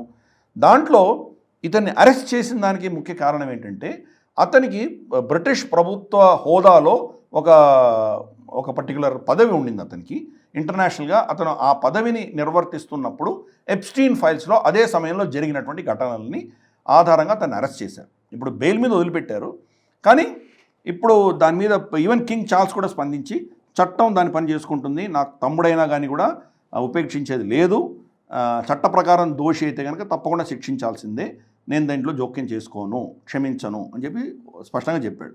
కాబట్టి ప్రిన్స్ ఆండ్రూ చరిత్రలో ఇటువంటి చాలా ఘటనలు గతంలో కూడా కాంట్రవర్సీస్ ఉండినాయి. ఇప్పుడు అన్ఫార్చునేట్లీ మనకు ఈ రాయల్టీ ఉండాలా, మనకు రాచరికం అన్నది ఉండాలా, మనం కూడా ప్రెసిడెన్షియల్ ఫామ్కి షిఫ్ట్ అవుదామా, మనం కూడా కింగ్ని తీసేసి ఎలక్టెడ్ ప్రెసిడెంట్ని ఎవరన్నా పెట్టుకుందామా, ఈ చర్చలు తీవ్రంగా జరుగుతున్నాయి. అదొక లెగసీ, అదొక టూరిస్ట్ అట్రాక్షన్ కింద దాన్ని అలాగే ఉంచారు ఆ కుటుంబాన్ని. క్వీన్ ఎలిజబెత్ పోయిన తర్వాతే తీసేయాలి అన్నటువంటి ఆలోచనలు వచ్చాయి. ఇప్పుడు కింగ్ చార్ల్స్ అనాలి. కింగ్ చార్ల్స్, ఆయనకు కూడా ఆరోగ్యం బాగాలేదు, ఆయన కూడా క్యాన్సర్ గ్రస్తుడు. మరి ఆయన కూడా చనిపోతే మరి ఆండ్రూ ఎలా ప్రవర్తిస్తాడో, దాన్ని మళ్ళీ వదిలేస్తారా, ఏమవుతుంది, ఇవన్నీ కూడా చూడాలి. బట్ చాలామందికి గతంలో తెలిసినటువంటివే మెమోవార్స్ రాసిన వాళ్ళు, వీళ్ళ బయోగ్రఫీలు రాసినటువంటి వాళ్ళు చెప్పిన దాంట్లో అక్కడ జరుగుతున్నటువంటి భాగోతాలన్నీ చాలామంది బయటపెట్టారు. ఇప్పుడు ఫోటోలతో సహా ఎప్స్టీన్ ఫైల్స్లో ఈయన అడ్డంగా దొరికిపోయాడు. ఇది తప్పితే మీద వాళ్ళందరూ కూడాను, వాళ్ళందరి చరిత్ర కూడా పెద్ద గొప్పగా ఏం లేవు. వాళ్ళ వెనకాల జరిగినటువంటివన్నీ మనం చూస్తున్నాము. In fact prince Harry king Charles కొడుకు కాదు, బయోలాజికల్ ఫాదర్ ఇంకెవరో అని చెప్పేసి కూడా మనం వింటున్నాం మనం. కాబట్టి ఇవి చాలా ఉన్నాయి. అంటే యాక్చువల్లీ నిజానికి యూరోపియన్ సొసైటీలో కానీ నేను కొన్ని ఆ డీప్ స్టేట్కి సంబంధించి కొన్ని సీక్రెట్ సొసైటీలకు సంబంధించిన ఈ మధ్యకాలంలో చదువుతుంటే సార్, నిజంగా మీరు అన్నట్టుగా ఎలీట్ సర్కిల్స్లో ఇప్పుడు ఈ ఎప్స్టైన్ ఫైల్స్ వల్ల బయటకు వచ్చింది, కానీ ఇంతకంటే చాలా దారుణమైనటువంటి సంఘటనలు యాక్చువల్లీ ఆ మతానికి సంబంధించిన ఆరిజిన్స్లో కూడా కొన్ని ఉన్నాయి. యాక్చువల్లీ మనం ఒకసారి నిజంగా ఇంకోటిసారి మాట్లాడాలేమో ఈ సీక్రెట్ సొసైటీలకు సంబంధించిన విషయాల మీద. ఇప్పుడు అంత కొత్తగా అనిపెడుతోంది, కానీ ఇంతకంటే దారుణమైన సంఘటనలే సీక్రెట్ సొసైటీస్లో ఉన్నాయి కదా. కరెక్ట్. ఇవంతా కూడా ఏంటంటే power games. Yes, power game, perfect. Power కోసం వాళ్ళు ఏమైనా చేస్తారు, మతాలు మారుతారు, వాళ్ళు ఏమైనా చేస్తారు, కానీ ఆ పవర్ని మెయింటైన్ చేయడానికి వాళ్ళు ఇవన్నీ చేస్తారు. సో ఆ పవర్ గేమ్స్ కొన్ని కుటుంబాలే కొన్ని వందల సంవత్సరాలుగా ప్రపంచాన్ని శాసిస్తున్నారు, ఈ దేశాలన్నీ శాసిస్తున్నాయి. కాబట్టి దాంట్లో ఈ పవర్ గేమ్లే ఆధారంగా మనం చూడాలి ఇవన్నీ కూడా. సో ఎనీవే, ఇప్పుడు ఆ దేశం నిర్ణయించుకోవాలి. జెన్జీ అంతా కొత్త వీళ్ళు వచ్చారు, వాళ్ళకి ఇంకా రాచరికంతో పని ఏంటి? ఏదో ప్రిన్స్ చార్ల్స్ అంటే కనుక తర్వాత మనకు ప్రిన్సెస్ డయానా అంటే వాళ్ళకి ఏదో చాలా అప్పుడు ఒక రొమాంటిసైజేషన్ అవంతా ఉండింది. అది ఇప్పుడు రాను ఇవంతా పోతుంది. ఈవెన్ ఆండ్రూ భార్య కూడా, ప్రిన్స్ ఆండ్రూ భార్య కూడా, ఆవిడ కూడా క్యాన్సర్ ఉంది, క్యాథరీన్కి. సో అందుకని వాళ్ళ హెల్త్ ఇష్యూస్ కూడా చూసామంటే వాళ్ళు ఎటువంటి లైఫ్ స్టైల్ వాళ్ళు లీడ్ చేస్తున్నారు, ఎటువంటి రోగాలు వస్తున్నాయి వాళ్ళకి. అందరికీ క్యాన్సర్. క్వీన్ ఎలిజబెత్ తర్వాత అందరూ కూడాను, ఆవిడ భర్త ప్రిన్స్ ఫిలిప్, వాళ్ళిద్దరిని తీసేస్తే మిగతా వాళ్ళందరికీ కూడా ఇటువంటి చెత్త చాలా ఉన్నాయి. సో మరి అది ఆ రాచరికం ఎంతకాలం ఉంటుందో మనం చూడాలి. ప్రపంచమంతా ఎక్కడికో వెళ్ళిపోతే వీళ్ళు ఇంకా ఆ పాత గబ్బిడాన్ని పట్టుకొని ఉన్నారు. కర్మ హాన్స్ యూ డెఫినెట్లీ. వాళ్ళు చేసిన పనులకి పిల్లలు చేస్తున్నారు. కరెక్ట్. Yes sir. నెక్స్ట్ అంశంలోకి వెళ్దాం సార్. Board of piece. ఇది మనం చాలా రోజుల నుంచి ఈ మధ్య మళ్ళీ ఇదొక జోకే. ఒక రకంగా చెప్పాలంటే డొనాల్డ్ ట్రంప్ ఏదో చేయాలనుకుని ఇంకేదో చేస్తున్నట్టుగా కనబడుతుంది, కానీ గాజా కోసమని, అక్కడ ఏదో శాంతిని నెలకొల్పడం కోసమని చేస్తున్నటువంటి ప్రయత్నం ఒకటి బోర్డ్ ఆఫ్ పీస్. దీంట్లో డొనాల్డ్ ట్రంప్ షహబాజ్ షరీఫ్తో వ్యవహరించిన తీరు ఇప్పుడు కొంత ఆసక్తికరంగా ఉంది. Shehbaz Sharif of course Donald Trump ఏది చెప్తే అది చేసే మనిషి, దాంట్లో పెద్దగా పాకిస్తాన్కి ఆ రెలవెన్స్ ఉందని నేను అనుకోవట్లేదు. అండ్ మీరు కూడా ఎప్పుడు చెప్పలేదు పాకిస్తాన్ ప్రధానమంత్రి అయితే ఏంటి, డొనాల్డ్ ట్రంప్కి ఒక సామంతరాజు మాత్రమే అనే భావన వాళ్ళు అంగీకరిస్తున్నారు, ఈయన అదే బిహేవ్ చేస్తున్నాడు. అట్లాగే ప్లీజ్ స్టాండ్ అప్ అని అనగానే లేచి నిలబడడం, మోదీ మనల్ని చూస్తున్నాడని చెప్పడము. ఒకసారి ఆ సీన్ని వివరిస్తారా? ఎంతకంటే ఇన్సల్ట్ ఇంకే దేశానికైనా ఉంటుందా? అది ఒక న్యూక్లియర్ పవర్ దేశం. పాకిస్తాన్ న్యూక్లియర్ పవర్ దేశం. కరెక్ట్. ఒక న్యూక్లియర్ దేశాన్ని అంత ఇన్సల్ట్ చేస్తుంటే మరి ఆ దేశ ప్రజలు ఏమనుకుంటున్నారు, ఆ ఎస్టాబ్లిష్మెంట్ ఎలా ప్రవర్తిస్తోందో మనం చూడొచ్చు. బోర్డ్ ఆఫ్ పీస్ అన్నది అతను గత నెల స్టార్ట్ చేశాడు, మనకు తెలుసు. దాని ఫస్ట్ బోర్డ్ మీటింగ్ జరిగింది. బోర్డ్ మీటింగ్ జరిగితే దాని సభ్యులు ఎవరున్నారో వాళ్ళందరూ కూర్చున్నారు, కొంతమంది డొనేషన్లు ఇచ్చారు. ఆ డొనేషన్ గురించి చర్చిస్తూ మళ్ళీ భారత పాకిస్తాన్ మధ్యలో జరిగినటువంటి ఆపరేషన్ సింధూర్ గురించి ప్రస్తావిస్తూ ఈసారి కొత్త నంబర్ తీసుకొచ్చాడు ఆయన డొనాల్డ్ ట్రంప్. 11 ఏరోప్లేన్లు పడిపోయాయి. ఏ దేశంలో నేను చెప్పను, కానీ 11 ఏరోప్లేన్లు పడిపోయాయి అని చెప్పి ఒక స్టేట్మెంట్ ఇష్యూ చేశాడు ఆయన. ఇష్యూ చేసి prime minister of Pakistan please stand up అన్నాడు. మన స్కూల్లో టీచర్ పిల్లల్ని ఎలా నిలబడమంటామో అలా. అతను ఒక సావరిన్ పాకిస్తానీ దేశానికి ప్రధానమంత్రి, ఒక న్యూక్లియర్ పవర్ దేశానికి ప్రధానమంత్రి. నువ్వెవరు చెప్పడానికి లేచి నిలబడడం అనడానికి? వాడేమన్నా నీ స్కూల్ పిల్లలా, లేకపోతే నీకేమైనా నీ కింద ఉన్నటువంటి సామంతులా, నీ క్యాబినెట్ మంత్రులా? క్యాబినెట్ మంత్రులు కూడా నువ్వు వాళ్ళకి చెప్పలేవు, వాళ్ళని కూడా గౌరవించాలి. అటువంటిది ఇంత ఒక న్యూక్లియర్ పవర్ ఉన్నటువంటి దేశ అధినేతని అంత హీనంగా నువ్వు ప్రవర్తిస్తున్నావు, అతను చెప్తున్నావు అంటే ఫస్ట్ నీకు ప్రపంచంలో ఎవరి మీద గౌరవం లేదనేది ఫస్ట్ అదే అర్థమవుతుంది. అందరూ నీ సామంతులే, అందరూ నీకు బానిసలే అన్నటువంటి ఆలోచనతో నువ్వు ఉన్నావు. ఇన్ఫ్యాక్ట్ మోదీ గారిని గురించి మాట్లాడుతూ కూడా ఒక నెలన్నర క్రితం ఆయన ఏమన్నాడు, sir please agree to the deal అన్నాడు అని డొనాల్డ్ ట్రంప్ గతంలో కూడా చెప్పాడు మోదీ గారి గురించి. ప్రతి ఒక్కరిని ఇన్సల్ట్ చేసే నైజం ఉన్నటువంటి వ్యక్తి. 2 షహబాజ్ షరీఫ్కి చీము రక్తం ఉండాలి కదా. అటువంటి పరిస్థితిలో తన దేశ గౌరవాన్ని కాపాడుకుంటాడా, లేకపోతే డొనాల్డ్ ట్రంప్ యొక్క పెంపుడు కుక్కలా ప్రవర్తిస్తాడా? ఈరోజు పాకిస్తాన్లో మేమ్స్ ఎలా ఉన్నాయో, మా మొహం చెల్లకుండా ఉంది, మేము ఎక్కడ దాచుకోవాలో మాకు తెలియట్లేదు, ఇంత అవమానపడుతున్నామని మేమ్స్ పెడుతున్నారు వాళ్ళు, పాకిస్తానీలు పెడుతున్నారు. ఇన్ఫ్యాక్ట్ దాంట్లో అయితే అసీం మునీర్, తర్వాత మన షెహబాజ్ షరీఫ్ తలా ఒక బూట్ని నాయలికతోటి వాళ్ళు క్లీన్ చేస్తున్న మేమ్స్ వస్తున్నాయి ఓకే పాకిస్తాన్లో, మన డొనాల్డ్ ట్రంప్ది. ఆ లెవెల్లో ఈరోజు పాకిస్తాన్ని ట్రీట్ చేస్తున్నాడంటే అర్థం చేసుకోవచ్చు. ప్లస్ ఈ 11 ఏరోప్లైన్స్ అన్నాడు ఆయన. ఇంకో ఏమన్నాడంటే 200% టారిఫ్ వేస్తానన్నారు, అందుకనే భయపడి వీళ్ళు ఆగారు అన్నాడు. 2 అంశాలు. రెండిటి సత్యం ఏంటి? 7 నెలల క్రితం 7 ఏరోప్లైన్స్ కూలిపోయాడు అన్నాడు. మళ్ళీ కొన్ని నెలల తర్వాత 8 ఏరోప్లైన్స్ అన్నాడు, తర్వాత 9 అన్నాడు, తర్వాత 10 అన్నాడు, ఈరోజు 11 అంటున్నాడు. దానికేమైనా అర్థం ఉందా? ఏ దేశపు ఏరోప్లైన్స్ కూలిపోయాయో తెలియదు, చెప్పలేదు. మనం నోరు మూసుకొని ఉన్నాం. పాకిస్తాన్ గతంలో మేము 6 ఏరోప్లైన్స్ని 7 ఏరోప్లైన్స్ని కొట్టాం మేము, రఫైల్స్ని కొట్టాం మేము అని చెప్పుకున్నారు వాళ్ళు. అంటే పోనీ 6 రఫైల్స్ ఏరోప్లైన్స్ని కొట్టారు అనుకుందాం కాసేపు. ఇప్పుడు 11 చెప్పాడు కదా, మిగతా 5 ఏరోప్లైన్స్ ఎవరు అవి? మరి ఇప్పుడు పాకిస్తాన్ కాదు ఇప్పుడు తప్పు చెప్పాము, 11 రఫైల్స్ మేము కొట్టామని చెప్తారా వీళ్ళు? అంటే స్పష్టంగా అర్థమవుతోంది ఏమవుతోంది అక్కడ. సో పాకిస్తాన్ని ఒక సైడ్ ఏమో కించపరుస్తూ నేనే ఆపానని చెప్పుకుంటూ అతను భారతదేశాన్ని మళ్ళీ ఏదో విధంగా ప్రెషరైజ్ చేసేటువంటి ప్రయత్నం చేస్తున్నాడు. ఇంకేం చెప్తున్నాడు? ఈ మన ఇద్దరి మధ్యలో జరుగుతున్న చర్చ, ఈ బోర్డ్ ఆఫ్ పీస్ చర్చ మోదీ అక్కడి నుంచి చూస్తున్నాడు అంటున్నాడు. మోదీ ఈజ్ వాచింగ్ అస్ అంటున్నాడు. ఎప్పుడు ఈయన చాలా విధేయంగా రాముడు మంచి బాలుడు అని మన స్కూల్లో సామెత ఉంటుంది కదా, అలా షెహబాజ్ షరీఫ్ నిలబడి పాపం అని చెప్పిన దానికి ఊపుతుంటే మోదీని పొగుడుతున్నాడు ఆయన. సో ఎంత ఇన్సల్ట్ పాకిస్తాన్కి, చీము రక్తం ఉందా అసలు ఆ దేశానికి, ఆ వ్యక్తికి? సో ఇది పరిస్థితి. కానీ మనం ఏం చేసామంటే బోర్డ్ ఆఫ్ పీస్ ఈ మీటింగ్కి అబ్జర్వర్గా వెళ్ళాం. మనం మెంబర్గా చేరట్లేదు మనం, కానీ అబ్జర్వర్గా వెళ్ళాం. సో మనం ఏంటంటే మన ఇంట్రెస్ట్ కంప్లీట్గా కట్ చేసుకోవట్లేదు. రేపు డొనాల్డ్ ట్రంప్ మనల్ని చూడు నేను చేసే దానికి నువ్వు వ్యతిరేకిస్తున్నావు కదా అని చెప్పి మన మీద ఒక కక్షపూరితమైనటువంటి చర్య చేయకుండా అబ్జర్వర్గా చూస్తున్నాం, మీరు ఏం చేస్తున్నారో చూస్తున్నాం, నిర్ణయించుకోవడం తర్వాత ఏం చేస్తాము అని అలా వెళ్ళాం మనం. 2 ఏళ్ల తర్వాత 3 ఏళ్ల తర్వాత ఈయన ఉండడు డొనాల్డ్ ట్రంప్. ఆ బోర్డ్ ఆఫ్ పీస్ ఏమవుతుంది? ఇది బోర్డ్ ఆఫ్ పీస్ ఇప్పుడు తన వ్యక్తిగతంగా తయారు చేశాడు. యునైటెడ్ నేషన్స్ ఈయన చెప్పిన 20 పాయింట్ ఫార్ములాని యునైటెడ్ నేషన్స్ సెక్యూరిటీ కౌన్సిల్ ఒప్పుకుంది, ఒక బోర్డు చేయాలన్నారు. కానీ ఈ బోర్డు తన సెంట్రిక్గా పెట్టుకున్నాడు. 3 ఏళ్ల తర్వాత ఈయన పవర్ లేనప్పుడు ఏమవుతుంది? అది సపోజ్ ప్రెసిడెంట్ ఆఫ్ యుఎస్ఏ ఉంటాడు అంటే అర్థం ఉంది, ఈయన దిగిపోయిన తర్వాత నెక్స్ట్ ప్రెసిడెంట్ దానికి బోర్డులో ఉంటాడంటే దానికి అర్థం ఉంది. ఓన్లీ డొనాల్డ్ ట్రంప్ అంటే రిటైర్ అయినా కానీ కూడా అతనే ప్రెసిడెంట్ దానికి చైర్మన్గా ఉంటే భారతదేశం ఎందుకు చేరాలి దాంట్లో? అందుకనే అది పాము కర్ర విరగకుండా పాము చావకుండా మనం అబ్జర్వర్గా వెళ్ళాం. ఓకే.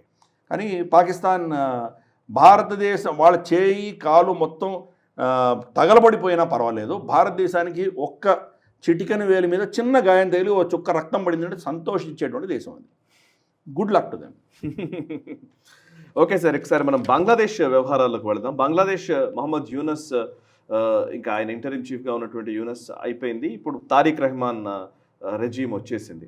సో ఈ టైంలో యాక్చువల్లీ భారత్తో మళ్ళీ కొంత సత్సంబంధాలు నడిపే ప్రయత్నాలు బంగ్లాదేశ్ మొదలుపెట్టినట్టుగా కనబడుతోంది. వీసాకి సంబంధించినటువంటి వీసా సర్వీసెస్ విషయంలో మళ్ళీ ఇంతకు ముందున్నటువంటి సంబంధాలు నెరిపే విధంగా వీసా రెస్ట్రిక్షన్స్ని ఎత్తివేస్తున్న పరిస్థితి.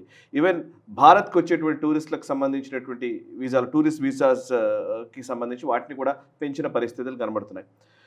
ఓవరాల్గా తారిక్ రెహమాన్ కొంత భారత్ తోటి ఫ్రెండ్షిప్ని మెయింటైన్ చేయడానికి సుముఖత వ్యక్తం చేస్తున్నట్టుగా మనం భావించవచ్చా? అంటే ఇది టూ ఎర్లీ అవుతుందా? కొత్త ప్రభుత్వం బంగ్లాదేశ్లో భారతదేశంతో మైత్రి పెట్టుకుంటుందా లేదా మనం చెప్పలేం. కానీ యూనుస్ ప్రభుత్వం చేసిన డ్యామేజ్ని మళ్ళీ కంట్రోల్ చేసి దాన్ని ఏదో విధంగా కొంత మేనేజ్ చేసే దిశగా ప్రయత్నాలు మొదలుపెట్టారు. తరచూ చెప్తున్నాడు కొత్త ప్రధానమంత్రి తారిక్ రెహమాన్, మాకు బంగ్లాదేశ్ ఫస్ట్ ఇంపార్టెంట్, మిగతావన్నీ కూడా మిగతా దేశాలతో అంతా కూడా దాని ఆధారంగా మేము ట్రీట్ చేస్తామని చెప్తున్నాడు. కాబట్టి ఈరోజు వాళ్ళ ఇంట్రెస్ట్ ఏంటో వాళ్ళని నిర్ణయించుకోవాలి. అతను ఫస్ట్ కొన్ని చేసిన మూవ్స్లో మాత్రం భారతదేశ వ్యతిరేకమైనటువంటి శక్తులని కొంత పక్కన పెట్టినట్లు, అలాగే భారతదేశం పట్ల ఒక వైర దృష్టితోటి చేసిన నిర్ణయాలని కొంత పక్కన పెట్టినట్టు మనకు అర్థమవుతుంది. మొదటిది, మనం కూడా ఒక అడుగు ముందరేసాము.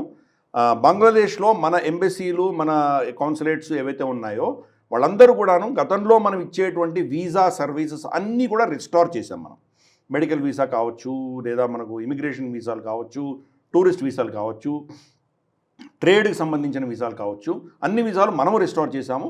అలాగే బంగ్లాదేశ్ కూడా కంప్లీట్గా రిస్టోర్ చేసింది. ఇది మొదటి మెట్టు. కానీ ఇంకా కొన్ని అంశాలు ఉన్నాయి. ఫర్ ఇన్స్టెన్స్ మనం ల్యాండ్ బార్డర్ అంతా సీల్ చేసాం.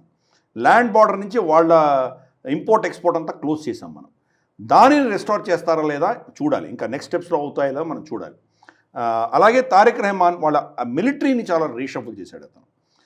గతంలో షేక్ హసీనా అపాయింట్ చేసినటువంటి ఆఫీసర్లు చాలామందిని బదిలీ చేసి వాళ్ళకి కొత్త అసైన్మెంట్స్ ఇవ్వడము, మొహమ్మద్ యూనిస్ సమయంలో కొంతమందికి ఎటువంటి అసైన్మెంట్స్ ఉన్నాయో అవన్నీ తీసేయడము, అలాగే వాళ్ళ ఢిల్లీలో ఉన్నటువంటి మిలిటరీ అటాచ్ చేయని వాళ్ళు తీసుకెళ్ళిపోయి మళ్ళీ వేరే కమాండ్ ఇవ్వడము, ఇవన్నీ చేశాడు అతను. గతంలో 15 సంవత్సరాలు బంగ్లాదేశ్ చరిత్రలో సైన్యము దేశాన్ని నడిపించింది. మిలిటరీ కూ తర్వాత అక్కడ నడిచినటువంటి ప్రభుత్వాలు మనం చూసాం గతంలో. అందుకని షేక్ హసీనా కావచ్చు, ఖలీదా జియా కావచ్చు, ఇప్పుడు తారిక్ రెహమాన్ కావచ్చు, ఎవరెక్కడ ప్రధానమంత్రి అయినా కానీ కూడా ఆర్మీ వాళ్ళ చేయి జారిపోకుండా, ఆర్మీకి ఎక్సెసివ్ శక్తి ఉంటే కనుక, ఎక్కువ శక్తి వస్తే కనుక వీళ్ళని ఏదో విధంగా వీళ్ళని కంట్రోల్ చేయడమో లేదా వీళ్ళని బర్తరఫ్ చేసి వాళ్ళ అధికారంలో వచ్చేటువంటి ప్రమాదం ఉంది. కాబట్టి సైన్యాన్ని వాళ్ళ అధీనంలో పెట్టుకునే ప్రయత్నం చేస్తారు. ఆ దృష్ట్యానే తారిక్ రెహమాన్ కూడా ఇటువంటి నిర్ణయాలు తీసుకున్నాడు ఆయన. కానీ దీంట్లో ఏంటంటే భారతదేశానికి సంబంధించినటువంటి మనకు అడ్వైజర్ ఎవరైతే ఉన్నారో అతన్ని మళ్ళీ రెస్టోర్ చేసినట్టు మనకు అర్థమవుతుంది. కాబట్టి కొంత మనకు అంటే అక్కడ భారత వ్యతిరేకమైనటువంటి ఆఫీసర్లు ఈరోజు కీలక పదవుల్లో లేరు, వాళ్ళకి వేరే రెస్పాన్సిబిలిటీస్ ఇచ్చారు. కాబట్టి బహుశా కొంత నార్మలైజ్ అయ్యేటువంటి అవకాశాలు ఉన్నాయి. ఇవన్నీ ఇంక్రిమెంటల్ స్టెప్స్. నెక్స్ట్ ట్రేడ్కి సంబంధించి ఏమవుతుంది, తర్వాత ఇంటర్నేషనల్గా మన ఇంట్రెస్ట్ తీస్తా వాటర్కి సంబంధించిన ఏమవుతుంది. ఈ సంవత్సరం 2026లో మనకు గంగా జలాలు, తర్వాత ఈ బ్రహ్మపుత్ర జలాలు, ఈ తీస్తా, ఈ జలాలకు సంబంధించిన ఒప్పందాలన్నీ కూడా ఎక్స్పైర్ అవుతున్నాయి. కొత్తగా ఫ్రెష్గా మనం దాని గురించి చర్చించుకోవాలి. దానికి సంబంధించి ఎటువంటి వాళ్ళ ఆలోచన దృక్పథం ఉంటుందో చూడాలి. అలాగే మైనారిటీల పక్షాన వాళ్ళు ఎలా ప్రవర్తిస్తారో చూడాలి. ఇవన్నీ కూడా రాబోయే రోజు చూడాలి. కానీ ఇప్పటి వరకు తారిక్ రెహమాన్ వచ్చిన తర్వాత తీసుకున్నటువంటి కొన్ని నిర్ణయాలు భారతదేశానికి సంబంధించి మన గతంలో వ్యతిరేకత ఏదైతే ఉండిందో అది లేదు. ఇప్పుడు నార్మలైజ్ అయ్యే దృష్ట్యా కొన్ని నిర్ణయాలు జరిగినాయి. కాబట్టి let us keep a watch. Sir, ఒకవైపు బంగ్లాదేశ్లో కొంత పరిణామాలు మారుతున్నట్టుగా ఒకవైపు కనబడుతుంది. ఇంకోవైపు పాకిస్తాన్ విషయంలో పాకిస్తాన్ మనము యాక్చువల్లీ ఇండస్ వాటర్ ట్రీటీని రద్దు చేయడము ఇవన్నీ మనం చూస్తున్నాము. సో ఈ టైంలోనే స్వాల్కోట్ హైడ్రో ప్రాజెక్ట్కి సంబంధించిన అంశంలో పాకిస్తాన్ మనకి అసలు జరుగుతున్న పరిణామాల మీద లేఖ రాయడం జరిగింది. అసలు లేఖను మనం పట్టించుకుంటామా ఫస్ట్? సరే, దాని గురించి మనం చర్చించాలి కాబట్టి మీరు అన్నారు కాబట్టి ఎందుకు చర్చ జరగాలి? స్వాల్కోట్ హైడ్రో ప్రాజెక్ట్ ఏంటి, అండ్ ఈ చీనాబ్ రివర్ మీద ఉన్నటువంటి దీనికి సంబంధించిన ప్రాజెక్ట్ వివరాలు ఏంటి, అండ్ నిజంగానే పాకిస్తాన్లో ఇప్పుడున్న పరిస్థితుల్లో అసలు ఇండస్ వాటర్ ట్రీటీని మనం రద్దు చేసిన తర్వాత పరిణామాలు చాలా సీరియస్గా ఉన్నట్టుగానే అక్కడి నుంచే స్టోరీస్ వస్తూ ఉన్నాయి. సో వాళ్ళకి ఆ నీళ్లు లేక చాలా అలమటిస్తున్న పరిస్థితి, వాళ్ళకి ఏమైపోయినా పర్వాలేదని ఎస్టాబ్లిష్మెంట్ అనుకుంటున్నటువంటి నేపథ్యం ఉంది. కాబట్టి ఒకసారి ఈ అప్డేట్ని ఎలా అర్థం చేసుకోవాలి, వాళ్ళ రాష్ట్ర లేఖను ఎలా అర్థం చేసుకోవాలి? అంటే మొట్టమొదటిది మన ఇండస్ వాటర్ ట్రీటీని రద్దు చేయలేదు, సస్పెండ్ చేసాం. ఓకే, సరే, టెక్నికల్లీ రైట్. ఓకే, సో దాంతో ఏం చేసామంటే గతంలో ఇక్కడ ఏమి డెవలప్మెంట్స్ అయినా ముందర వాళ్ళకి మనం లేఖ రాయాలి, వాళ్ళ ఆమోదం ప్రకారమే ఇది ఏం చేసినా మనం చేయాలి. వాళ్ళు అప్రూవ్ చేయకపోతే మనం చేయడానికి వీల్లేదు. ఇద్దరి మధ్యలో వివాదం ఉంటే కనుక మళ్ళీ ఆర్బిట్రేషన్కి వెళ్ళాలి. ఇలా ఉండేది పరిస్థితి. ఈసారి మనం సస్పెండ్ చేసిన తర్వాత వాళ్ళకి చెప్పడం మానేసాం. మనం ఏం చేస్తున్నామో చెప్పట్లేదు. భారత ప్రభుత్వం అన్ని ప్రాజెక్ట్స్కి అప్రూవల్ ఇచ్చేస్తున్నారు. అప్రూవల్ ప్రకారం రట్లే ప్రాజెక్ట్ కావచ్చు, మనకు ఇది స్వాల్కోట్ కావచ్చు, ఇటువంటివి 2-3 ప్రాజెక్ట్స్కి ఆల్రెడీ అప్రూవల్ ఇచ్చేశారు. రాబోయే 2-3 సంవత్సరాల లోపల కంప్లీట్గా చెనాబ్ నీళ్ళన్నీ కూడా మనం కట్టుదిట్టం చేసి కంట్రోల్ చేసేటువంటి పరిస్థితి మనం వస్తాం. మనకు ఇండస్ వాటర్ ట్రీటీలు ఏం చెప్పారు, మనకు ఈస్టర్న్ రివర్స్ అంటే మనకు కొంచెం దక్షిణ ప్రాంతంలో ఉన్నటువంటివి 3 నదులు, సట్లెజ్, రావి, బియాస్, ఈ 3 భారత అకౌంట్కి ఇచ్చారు. పైన ఉన్నటువంటి నదులు చెనాబ్, ఝేలం, సింధు నది, ఇండస్ రివర్, ఈ 3 పాకిస్తాన్కి ఇచ్చారు. కానీ దాంట్లో 10% మనం వాడుకోవచ్చు అని చెప్పేసి కూడా దాంట్లో చెప్పు ఉండేది. ఇప్పుడు భారత ప్రభుత్వం ఏం చేస్తుందంటే చెనాబ్, ఇన్ఫ్యాక్ట్ పాకిస్తాన్కి వచ్చే నీళ్లలో మెజారిటీ నీళ్లు చెనాబ్ నుంచే వస్తాయి. ఝేలం చిన్న నది, సింధు నది కూడా చిన్నదే. ఈ రెండింటి నదిలో ఈ చెనాబ్ నది వచ్చి కలిస్తేనే నీళ్ళ ఒక ప్రవాహం పెరుగుతుంది. ఆ చెనాబ్ని కట్టేస్తున్నాం మనం. మ్యాక్సిమం ఫ్లో ఎక్కడి నుంచి రాబోతుందో దాన్ని కట్ చేస్తున్నాం మనం. అందుకని వాళ్ళు ఇప్పుడు ఏం చేశారంటే అఫీషియల్గా మనకి లెటర్ రాశారు. మనం సస్పెండ్ చేశాం కాబట్టి ఇప్పుడు వాళ్ళకి రిప్లై చేయవలసిన బాధ్యత మనకు లేదు. సరే లెటర్ రాశాము, వీళ్ళు రెస్పాండ్ చేయలేదు అని వాళ్ళు మళ్ళీ ఆర్బిట్రేషన్ కోర్టుకి వెళ్ళినా వెళ్ళవచ్చు. మనం ఆర్బిట్రేషన్ కోర్టు ఇల్లీగల్ అని చెప్పి దాన్ని మనం బేఖాతరు చేస్తున్నాం మనం. కానీ ఈరోజు పాకిస్తాన్ పరిస్థితి ఎంత దుర్భర పరిస్థితి ఉందంటే అది ఏమి చేయలేని పరిస్థితి. వాళ్ళకి తెలుసు భారతదేశం స్పందించదు అని తెలిసినా కానీ కూడా వాళ్ళు లెటర్ రాస్తున్నారు. అంటే ఈ ప్రాజెక్ట్ వచ్చేసిందంటే కనుక ఏమి చేయలేనటువంటి పరిస్థితి ఈరోజు వాళ్ళది ఉంది. ఇలా ఉండగా రావి నది జలాలు కూడా మనం ఏదైతే 10% మాత్రమే మనం పాకిస్తాన్కి మనం పర్మిట్ చేయాలో అది కాకుండా చాలా నీళ్ళు వాళ్ళకి వదిలేస్తున్నాం మనం. అంటే మన ఖాతాలో వచ్చిన నీళ్ళని కూడా మనం కంప్లీట్గా యూటిలైజ్ చేసుకోవట్లేదు. భారత ప్రభుత్వం ఇప్పుడు రావి నది మీద కూడా ప్రాజెక్ట్స్ అన్ని వాళ్ళు అప్రూవ్ చేయడంతో దాన్ని కూడా 10%కి మనం కుదేలు చేస్తున్నాం. సో రేపటి రోజు చెనాబ్లో నీళ్లు పాకిస్తాన్కి ఇవ్వాల్సిన నీళ్ళని మనం బహుశా ఇండస్ వాటర్ ట్రీటీ రెస్టార్ చేసిన తర్వాత మనం నీళ్ళు ఇచ్చినా ఇవ్వవచ్చు, కానీ కంట్రోల్ మన చేతిలో ఉంటుంది. ఈ మనం చూస్తే స్వాల్కోట్ లాంటివి, రట్లే లాంటివి ఈ ప్రాజెక్ట్స్ పెట్టుకుంటాం కాబట్టి మళ్ళీ రేపు పాకిస్తాన్ పిచ్చి వేషాలు ఏమైనా వేసిందంటే నీళ్ళని ఆపేయచ్చు మనం.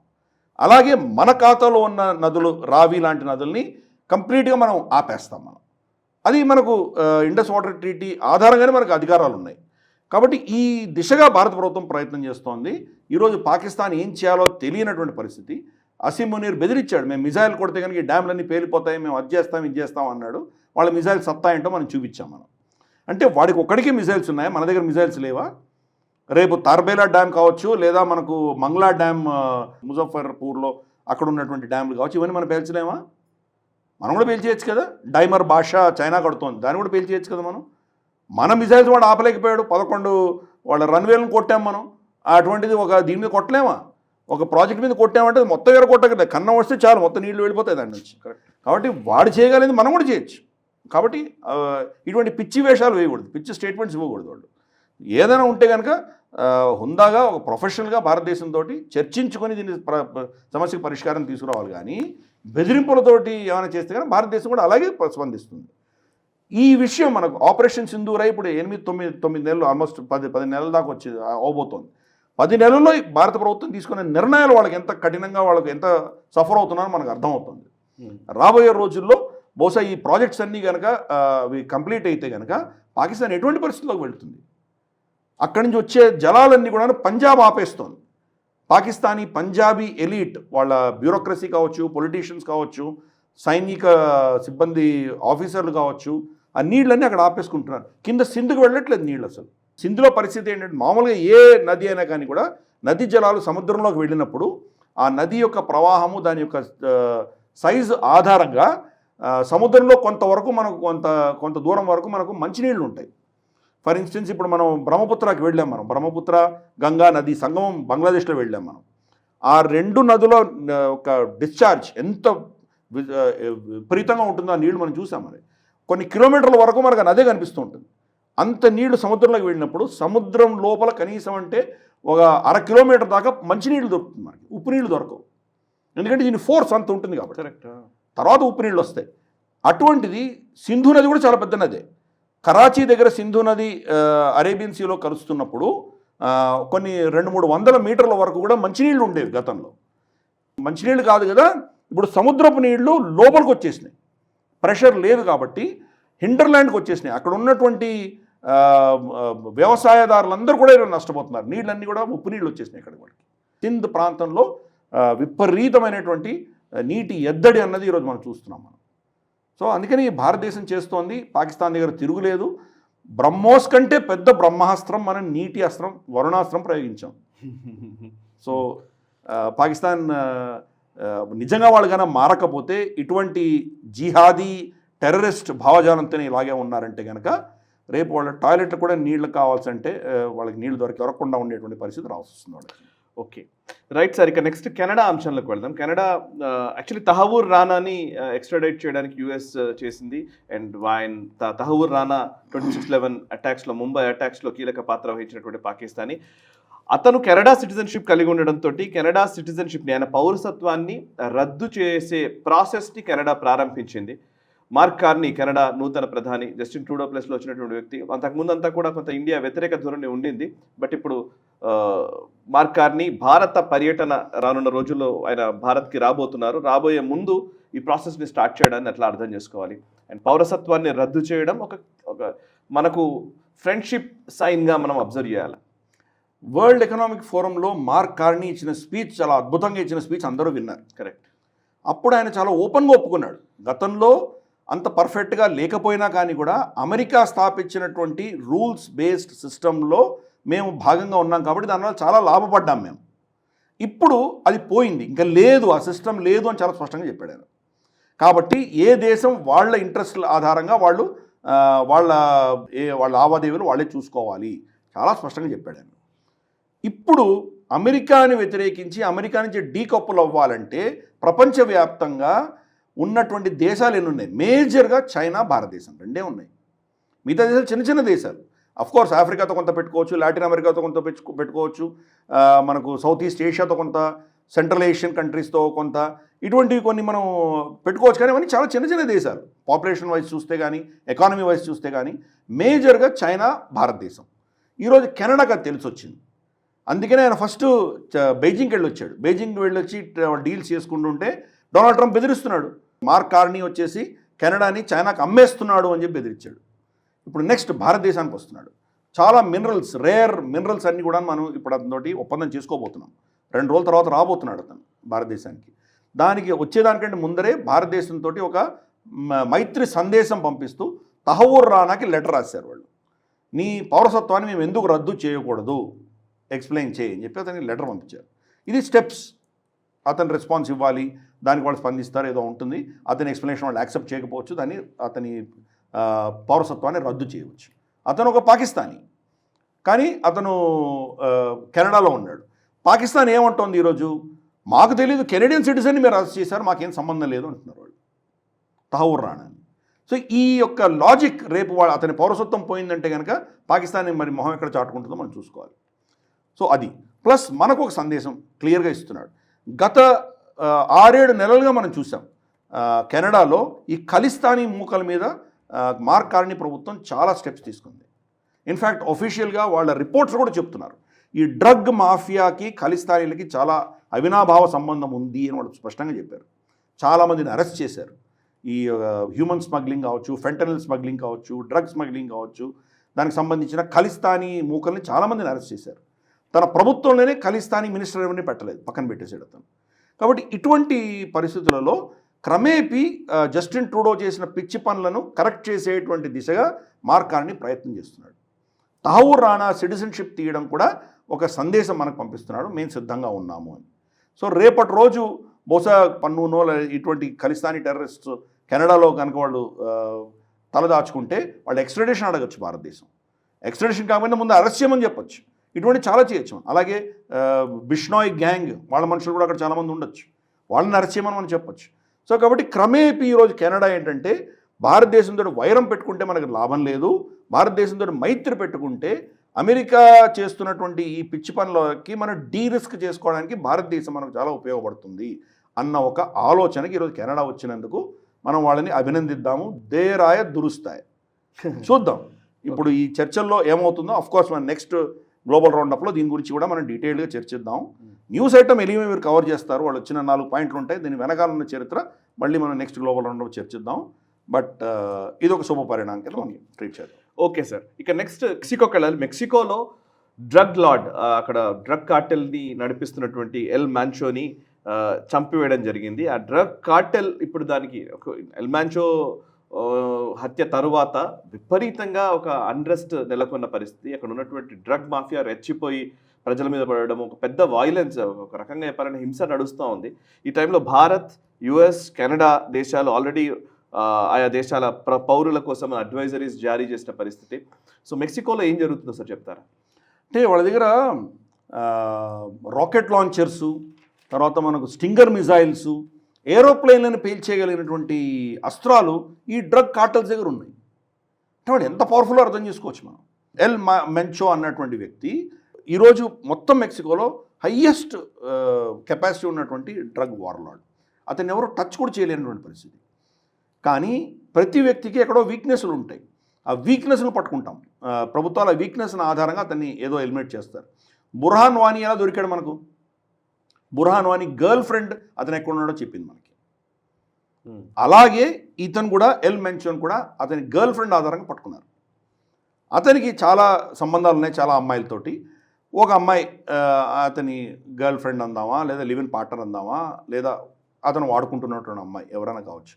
ఆ అమ్మాయిని ఒక పర్టికులర్ సేఫ్ హౌస్కి తీసుకొచ్చేటువంటి ఒక వ్యక్తి, అంటే ఈ ఎల్ మెంచో యొక్క కూరియర్ బాయ్ అందామా, లేదా అతని మనిషి అతను ఈ అమ్మాయిని తీసుకువెళ్తుండగా అతన్ని ట్రాక్ చేశారు.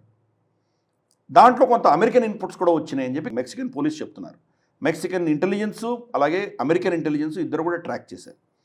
ఆ అమ్మాయి వెళ్ళడం చూశారు. ఆ ఇంట్లో మరి ఇతను ఎల్ మెంచో వచ్చినట్టున్నాడు. రాత్రి గడిపిన తర్వాత పొద్దున ఆ అమ్మాయి వెళ్ళిపోయిన తర్వాత ఇంకా ఎల్ మెంచో అక్కడే ఉన్నాడని నిర్ధారించుకొని అప్పుడు వీళ్ళు రైడ్ చేశారు. ఆ రైడ్లో తన చుట్టూతలో ఉన్నటువంటి తనను కాపాడడానికి ఉన్న సెక్యూరిటీ దగ్గర మెక్సికన్ పోలీస్ కంటే కూడా అత్యాధునికమైనటువంటి అస్త్రాలు వాళ్ళ దగ్గర ఉన్నాయి. అఫ్కోర్స్ ప్రభుత్వం వాళ్ళ కెపాసిటీ చాలా ఎక్కువ ఉంటుంది కాబట్టి వాళ్ళు ఏదో విధంగా వాళ్ళని ఓవర్ పవర్ చేయగలిగారు. ఈ ఫైరింగ్లో తను చాలా సీరియస్గా దెబ్బలు తగిలాయి అతన్ని హెలికాప్టర్లో మెక్సికో సిటీకి, వాళ్ళ క్యాపిటల్ సిటీకి తీసుకువెళ్ళే ప్రయత్నం చేస్తుంటే దారిలో చనిపోయాడు. అతను చనిపోయాడని తెలియంగానే అతని కార్టల్ ఆ దేశంలో విధ్వంసం సృష్టించడం మొదలెట్టారు. హైవేస్ని ఆపేశారు. ఎన్నో గవర్నమెంట్ సంస్థల మీద, ఇన్స్టిట్యూషన్స్ మీద, బిల్డింగ్స్ మీద దాడి చేశారు. ఎన్నో వెహికల్స్ని తగలబెట్టారు. విపరీతమైన విధ్వంసం సృష్టించారు. ఈ పరిస్థితి ఇలా ఉండగా భారతదేశం, అమెరికా, కెనడా ముగ్గురు కూడా మన పౌరులకు ఏం చెప్పామంటే, మీరు ఎక్కడున్నారో అక్కడే ఉండండి, బయటికి రాకండి, వీధుల్లోకి రాకండి, ఈ సమస్య పరిష్కారం అయ్యి మా శాంతి నెలకొన్న తర్వాతే మీరు రండి అని స్పష్టంగా చెప్తాం. మనకు మెక్సికోలో గతంలో కూడా మన అల్ చాపో అని ఉండేవాడు, చాలామంది ఉండేవాళ్ళు అక్కడ. కంటిన్యూస్గా మనకు ఆల్మోస్ట్ ఒక 100 ఏళ్ళుగా ఇక్కడ డ్రగ్ మాఫియా అన్నది చాలా పవర్ఫుల్గా మెక్సికోలో ఉంది. ఒకరు పోయిన తర్వాత ఇంకోటి టేక్ ఓవర్ చేస్తారు దాన్ని. ఆ సిస్టమ్ అంతా కూడా చాలా హార్డ్వైర్ అయిపోయింది. దాన్ని ఎవరు తీయలేకపోతున్నారు. ఎందుకు? పక్కన ఉన్న అమెరికాలో వాళ్ళకి మేజర్ కన్జంప్షన్ బేస్. మనకు కొకేన్ కానీ, లేదా మార్ఫిన్ కానీ, లేదా మనకు ఇతరత్ర మనకు ఫెంటనిల్ లాంటివి కానీ విపరీతమైన డిమాండ్ అమెరికాలో ఉంది. కాబట్టి billions of dollars worth of trade ఇది. మెక్సికో మొత్తం వాళ్ళ ఎకానమీ చూస్తే కనుక బహుశా ఒక 10% మెక్సికో ఎకానమీ జస్ట్ డ్రగ్స్ ఆధారంగా నడుస్తుంటుంది.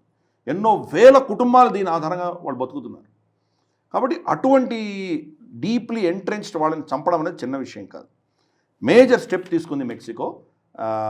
కానీ చూద్దాం, నిజంగా వాళ్ళ మిగతా కార్టల్ని డిస్మాంటిల్ వ్యక్తికి చనిపోయిన తర్వాత ఇంకెవరో దాన్ని టేక్ ఓవర్ చేసి దీన్ని మళ్ళీ నార్మల్గా కొనసాగిస్తారా చూడాలి. డొనాల్డ్ ట్రంప్ ఏమో నేనేదో చాలా చేస్తున్నాను డ్రగ్స్ వ్యతిరేకంగా అని చెప్తున్నాడు. కానీ ఇంతవరకు అమెరికాలో ఏ ప్రెసిడెంట్ కూడా ఈ డ్రగ్స్ వ్యతిరేకంగా వాళ్ళు గెలిచిన దాఖలాలు లేవు మనకి. So let us watch. Hopefully Mexico ప్రభుత్వం ఈ కార్టల్ని కనుక వాళ్ళు డిస్మాంటిల్ చేసి కొంత తగ్గించగలిగితే మంచిదే, మనం దాన్ని సమర్థించాల్సిందే. ఇంత లోపల ఆ సమాజం ఏమవుతుంది, ఆ సమాజంలో ఈ డ్రగ్స్ ఆధారంగా బతుకున్న కుటుంబాలు, వాళ్ళ ఎకానమీ ఏమవుతుంది, ఇవన్నీ కూడా పెద్ద ప్రశ్నలు. Okay, so let's keep a watch. Right sir, ఇక మనం వెస్టర్న్ హిపోక్రసీ సెగ్మెంట్లోకి వెళదాం సార్. ఈ వారం మన వెస్టర్న్ హిపోక్రసీ సెగ్మెంట్లో మళ్ళీ మనం ఒకసారి రష్యన్ ఆయిల్ గురించే మాట్లాడాలి. దీని గురించే మనం ఇదివరకు కూడా ఒకసారి హిపోక్రసీ సెగ్మెంట్లో మాట్లాడాం. నాకు గుర్తుంది, జయశంకర్ గారు యూరోప్లో మాట్లాడిన సందర్భంలో జయశంకర్ గారు ఎక్స్పోజ్ చేసిన మాటనే even Randhir Jaiswal, ministry of external affairs spokes person, ఆయన మళ్ళీ దాన్ని రియేటరేట్ చేస్తూ వచ్చారు. నిజానికి అమెరికా కొనుగోలు చేస్తున్నటువంటి గూడ్స్ కావచ్చు, వాళ్ళు రష్యా నుంచి దిగుమతి చేసుకుంటున్న వాటిని, యూరోప్ దిగుమతి చేసుకున్న వాటి గురించి మాట్లాడడం. అండ్ ఈవెన్ వినయ్ కుమార్ గారు, రష్యా అంబాసిడర్ భారత్ నుంచి ఉన్నటువంటి వినయ్ కుమార్ గారు ఇచ్చిన స్టేట్మెంట్, భారత్ రష్యన్ ఆయిల్ కొనుగోళ్ళని కంటిన్యూ చేస్తుంది అని ఆయన ఒక స్టేట్మెంట్ ఇచ్చారు. అంటే నాకు ఈ ప్రశ్న రెండు రకాలుగా చెప్పాలి సార్. ఒకటి, వెస్టర్న్ హిపోక్రసీని మనం ఎక్స్పోజ్ చేస్తూనే, ఇంకోవైపు భారతదేశంలో కూడా కొంతమంది హిపోక్రట్స్ ఉన్నారు. సో వాళ్ళకి దౌత్యానికి జరుగుతున్న పరిణామాలకి భేదం తెలియదు. వాళ్ళు ఏం చేస్తారంటే ఏ రోజు వార్త ఆ రోజు సంచలనం అన్నట్టుగా, ఇక్కడ అయిపోయింది, రష్యన్ ఆయిల్ తీసేశారు, మోదీ కొనుక్కోవట్లేదు, అయిపోయింది, డొనాల్డ్ ట్రంప్కి తలొగ్గారు అని చెప్పి మాట్లాడేవాళ్ళు ఇక్కడ కొంతమంది హిపోక్రెట్స్ ఉన్నారు. వెస్టర్న్ హిపోక్రసీ రెండింటికి కలిపి చెప్తే బాగుంటుంది. తప్పకుండా మనకి ఇక్కడ ఉన్నటువంటి ఒకటి మన అపోజిషన్ రాహుల్ గాంధీ లాంటి వాళ్ళు, అలాగే ఇక్కడ తమకు తాము విశ్లేషకులు అని చెప్పుకుంటున్నటువంటి కార్డ్ హోల్డింగ్ కమ్యూనిస్టులు. ఒక కార్డ్ ఇప్పుడు ఉండొచ్చు, కొంతమంది గతంలో ఉండి ఉండొచ్చు, ఇప్పుడు లేకపోవచ్చు, అది వేరే విషయం. కానీ యాక్టివిస్టుల కింద, అనలిస్టుల కింద, పాత్రికేయుల కింద పేరు చెప్పుకొని చలామణి అవుతున్నటువంటి వాళ్ళు మన తెలుగు మీడియాలో చాలామంది ఉన్నారు, కోకొల్లలకు ఉన్నారు, పేర్లు చెప్పక్కర్లేదు. ఓకే. వాళ్ళందరూ కూడా డొనాల్డ్ ట్రంప్కు దాసోహం అన్నాడు, డీలు అన్నారు. డీల్ ఎక్కడి నుంచి చూపించమనండి. డీల్ ఏం సంతకం అవ్వలేదు. 50% టారిఫ్ డొనాల్డ్ ట్రంప్ వేశాడు, 18% దించింది అతనే. మనమేం డీల్ సైన్ చేయలేదు. అతనేమో అది చేస్తుంది, భారతదేశం అది చేస్తుంది, ఇది చేస్తుంది అన్నాడు. మోదీ గానే స్పందించలేదు. కానీ వీళ్ళు ఆల్రెడీ డెసిషన్ తీసేసుకున్నారు. ఇప్పుడు జైస్వాల్ కానీ లేదా వినయ్ కుమార్ కానీ వీళ్ళిద్దరు ఇచ్చిన స్టేట్మెంట్స్ చాలా స్పష్టంగా ఉన్నాయి. వినయ్ కుమార్ గారు ఏం చెప్పారు? రష్యా నుంచి మేము ఆయిల్ కొనడం ఆపట్లేదు అన్నారు. మొత్తం తగ్గించవచ్చు. రేపు మనకు వెనిజుయేలా నుంచి కనుక ఇంకా తక్కువ ధరలో వస్తే కనుక వెనిజుయేలా నుంచి వచ్చేటువంటి చమురు బ్యారెల్కి $40-45 వస్తుంది. మనకు రష్యా నుంచి వచ్చేది $50 to $55 మధ్యలో వస్తుంది. ఇంకో $10 తక్కువ వస్తే మనం వెనిజుయేలా నుంచి ఎందుకు కొనం? మనం రష్యా నుంచి తగ్గిస్తాం, వెనిజుయేలా నుంచి పెంచుకుంటాం. మనకేం నష్టమే ఉంది, ఏం లేదు కదా. అలాగే రేపు ఇరాక్ నుంచి కూడా ఆల్మోస్ట్ థర్డ్ స్థానంలో, 3వ స్థానంలో ఇరాక్ ఉంది. ఇరాక్ మనకు కొంత డిస్కౌంట్ ఇస్తామంటే వాళ్ళ దగ్గర కొంటాం. మనకు రష్యా మీద ఏమైనా ప్రేమ దోమ ఏం లేదు కదా. మనకు తక్కువ ధరలో ఎవడు ఇస్తే వాడు దగ్గర కొంటాం మనం. కానీ రష్యా ఈరోజు మిడ్ సైజ్లో ఉంది కాబట్టి, అమెరికా, సౌదీ అరేబియా ఇవన్నీ చాలా ఎక్స్పెన్సివ్గా ఉన్నాయి. రష్యా మిడ్ లెవెల్లో ఉంది. వెనిజుయేలా లాంటివి ఇంకా తక్కువ ధరలో ఉన్నాయి. కాబట్టి మనం ఒక బాస్కెట్ ఒక 60-70 దేశాల నుంచి కొంటున్నాం. అందుకని రష్యా నుంచి కొనుగోలు ఆపము అని చాలా స్పష్టంగా చెప్పాం. జైస్వాల్ గారు ఏం చెప్పారు? వీళ్ళ హిపోక్రసీ, వెస్టర్న్ హిపోక్రసీ నేను ఎక్స్పోజ్ చేశారు. మా దగ్గరేమో మేము కొంటున్నందుకు మేమే వాళ్ళ యుద్ధ శక్తిని పెంచుతున్నామని, మా వల్ల వేలాది మంది యుక్రెయినియన్లు చనిపోతున్నారని, ఇటువంటి పనికిమాలిన స్టేట్మెంట్లు మా మీద మీరు ఇష్యూ చేస్తారు. కానీ మీరేం చేస్తున్నారు? ఎన్రిచ్డ్ యురేనియం రష్యా నుంచి అమెరికా కొంటుంది. అమెరికాలో ఉన్నటువంటి న్యూక్లియర్ పవర్ ప్లాంట్స్ ఏవైతే ఉన్నాయో దానికి ఇప్పటికి కూడా ఇంధనం రష్యా నుంచే వస్తుంది. మరి నువ్వెందుకు కొంటున్నావు? నువ్వు కూడా ఇంధనమే కొంటున్నావు కదా, ఎనర్జీయే కొంటున్నావు కదా. మేము ఆయిల్ కొంటున్నాము, నువ్వు యురేనియం కొంటున్నావు, రెండు ఎనర్జీనే కదా. నీకో నీతి మాకో నీతి. అలాగే మనం చూస్తే కనుక పెల్లేడియం, ఇది కూడా బ్యాటరీస్లో వాడేటువంటి పెల్లేడియం అమెరికా కొంటోంది, యూరోప్ కొంటోంది. అది కూడా ఎనర్జీనే కదా. ఆయిల్ ప్రత్యామ్నాయంగా ఈరోజు ఎలక్ట్రికల్ వెహికల్స్ వస్తున్నాయి. సో ఎలక్ట్రికల్ వెహికల్స్లో కావాల్సింది పెల్లేడియం. సో మనం ఆయిల్ కొంటే తప్పు, కానీ ప్రత్యామ్నాయమైనటువంటి ఎనర్జీ నీడ్స్ న్యూక్లియర్ పెల్లేడియం వాడుకుంటేనే తప్పు లేదా? ఇంతకంటే హిపోక్రసీ ఏం కావాలి? అలాగే వాళ్ళ రైతులకు మినరల్స్, ఫర్టిలైజర్స్ ఇవన్నీ కూడా యూరోప్ రష్యా నుంచి కొంటుంది. Russia largest supplier of chemicals, మన ఎరువులకు కావాల్సినటువంటి కెమికల్స్ రష్యా నుంచి లార్జెస్ట్ సప్లై ఉంటుంది ప్రపంచవ్యాప్తంగా. మరి వాళ్ళు రైతుల కోసం వాళ్ళు కొంటున్నారు యూరోప్. మనకేమో లెక్చర్ ఇస్తారు, మారల్ లెక్చర్స్ ఇస్తారు. అలాగే వాళ్ళ ఇండస్ట్రియల్ ఇన్పుట్ కావాల్సిన కెమికల్స్ అన్నీ మనకు రష్యా నుంచి కొంటున్నారు వాళ్ళు. అలాగే స్పెషలైజ్డ్ మెటల్ కాంపనెంట్స్, మన మెషిన్ బిల్డింగ్ ఇవన్నీ కూడా రష్యాలో కొంటున్నారు వాళ్ళు. అంటే వాళ్ళు కొంటేనేమో తప్పులేదు, భారతదేశం కొంటేనేమో తప్పు వచ్చిందా? ఓవరాల్గా మొత్తం యూరోప్, భారతదేశం రష్యా నుంచి ఎంత చమురు కొంటున్నామో ఈ యొక్క బిల్లు కంటే కూడా రష్యా నుంచి వీళ్ళు కొంటున్నటువంటి ఈ పెల్లేడియం కావచ్చు, ఫర్టిలైజర్స్ కావచ్చు, ఇవన్నీ కూడా రష్యా నుంచి వాళ్ళ బిల్ ఏదైతే ఉందో భారతదేశం కొనుగోళ్ళ కంటే ఎక్కువ మోతాదున యూరోప్ కొంటుంది. కాబట్టి ఇది మనం ఎక్స్పోజ్ చేసాం, ఈ హిపోక్రసీని ఎక్స్పోజ్ చేసాం. సో అలాగే మనకి ఇక్కడ ఉన్న వాళ్ళు కూడా సమాధానం స్పష్టంగా ఇవ్వాలి. హెడ్లైన్స్ చూసి 2-3 మన తెలుగు పత్రికలు అవి వచ్చాక దాని ఆధారంగా వీళ్ళ అనాలిసిస్ ఉంటుంది. అవును. సో నేను చూశాను, నేను చాలా ప్యానల్స్ వెళ్ళాను. అంతే, అవును, కరెక్ట్. సో అంటే ఈ చేంజింగ్ ప్రపంచంలో ప్రతి క్షణము మనకు అప్డేట్స్ వచ్చేస్తుంటాయి సోషల్ మీడియా. వీళ్ళకి ఏం పట్టదు, పొద్దున్న లేచాక పేపర్ చూశాక దాని ఆధారంగా వీళ్ళ మొత్తం అనాలిసిస్ ఉంటుంది. సో అటువంటి ఎకో సిస్టమ్ మనం ఎప్పుడు బాగు చేయలేము మనం. అన్ఫార్చునేట్ మనకు తెలుగు మీడియాలో వీళ్ళే చాలా గొప్ప అనలిస్ట్ కింద చాలామంది అవుతున్నారు. బట్ ప్రపంచం ఎలా మారుతోంది, దాన్ని యాక్చువల్గా ఎలా చూడాలి, అండ్ యాక్చువల్లీ దౌత్యంకి అర్థం కూడా అదే. ఎప్పటికప్పుడు దాంట్లో పట్టువిడుపులు ఉంటాయి, మార్పులు ఉంటాయి. వెంటనే వెనక్కి తగ్గాడు, వెంటనే సరెండర్ అయిపోయాడు, వెంటనే విరుచుకుపడ్డాడు. ఇవి ఇలా మాట్లాడుతున్నారంటే ఇమ్మెచ్యూర్ అనాలిసిస్ అది. కరెక్ట్. ఇప్పుడు చెస్ లాంటిది అది, అంతే, చదరంగం లాంటిది అది. చెస్లో ఎన్నో మూవ్స్ ఉన్నాయి. ఒక పర్టికులర్ ఈవెన్ క్వీన్ సాక్రిఫైస్ చేస్తారు ఒక్కొక్కసారి. అరే క్వీన్ దొరికింది, అయిపోయింది అనగానే అయిపోయింది, అక్కడ చెక్ అయిపోతుంది అది. సో ఇటువంటి మూవ్స్ ఉన్నాయి దాంట్లో. అంటే క్వీన్ సాక్రిఫైస్ అయినంత మాత్రాన అటువాడు గెలిచిపోతున్నాడు అని అనుకోకూడదు. దానికి ఇతను చేసినటువంటి పై ఎత్తులు ఎంత అద్భుతంగా ఉంటాయంటే క్వీన్ని ఒక ఎరగా చూపించి అతన్ని ట్రాప్ చేసి కింగ్ని క్యాప్చర్ చేయొచ్చు.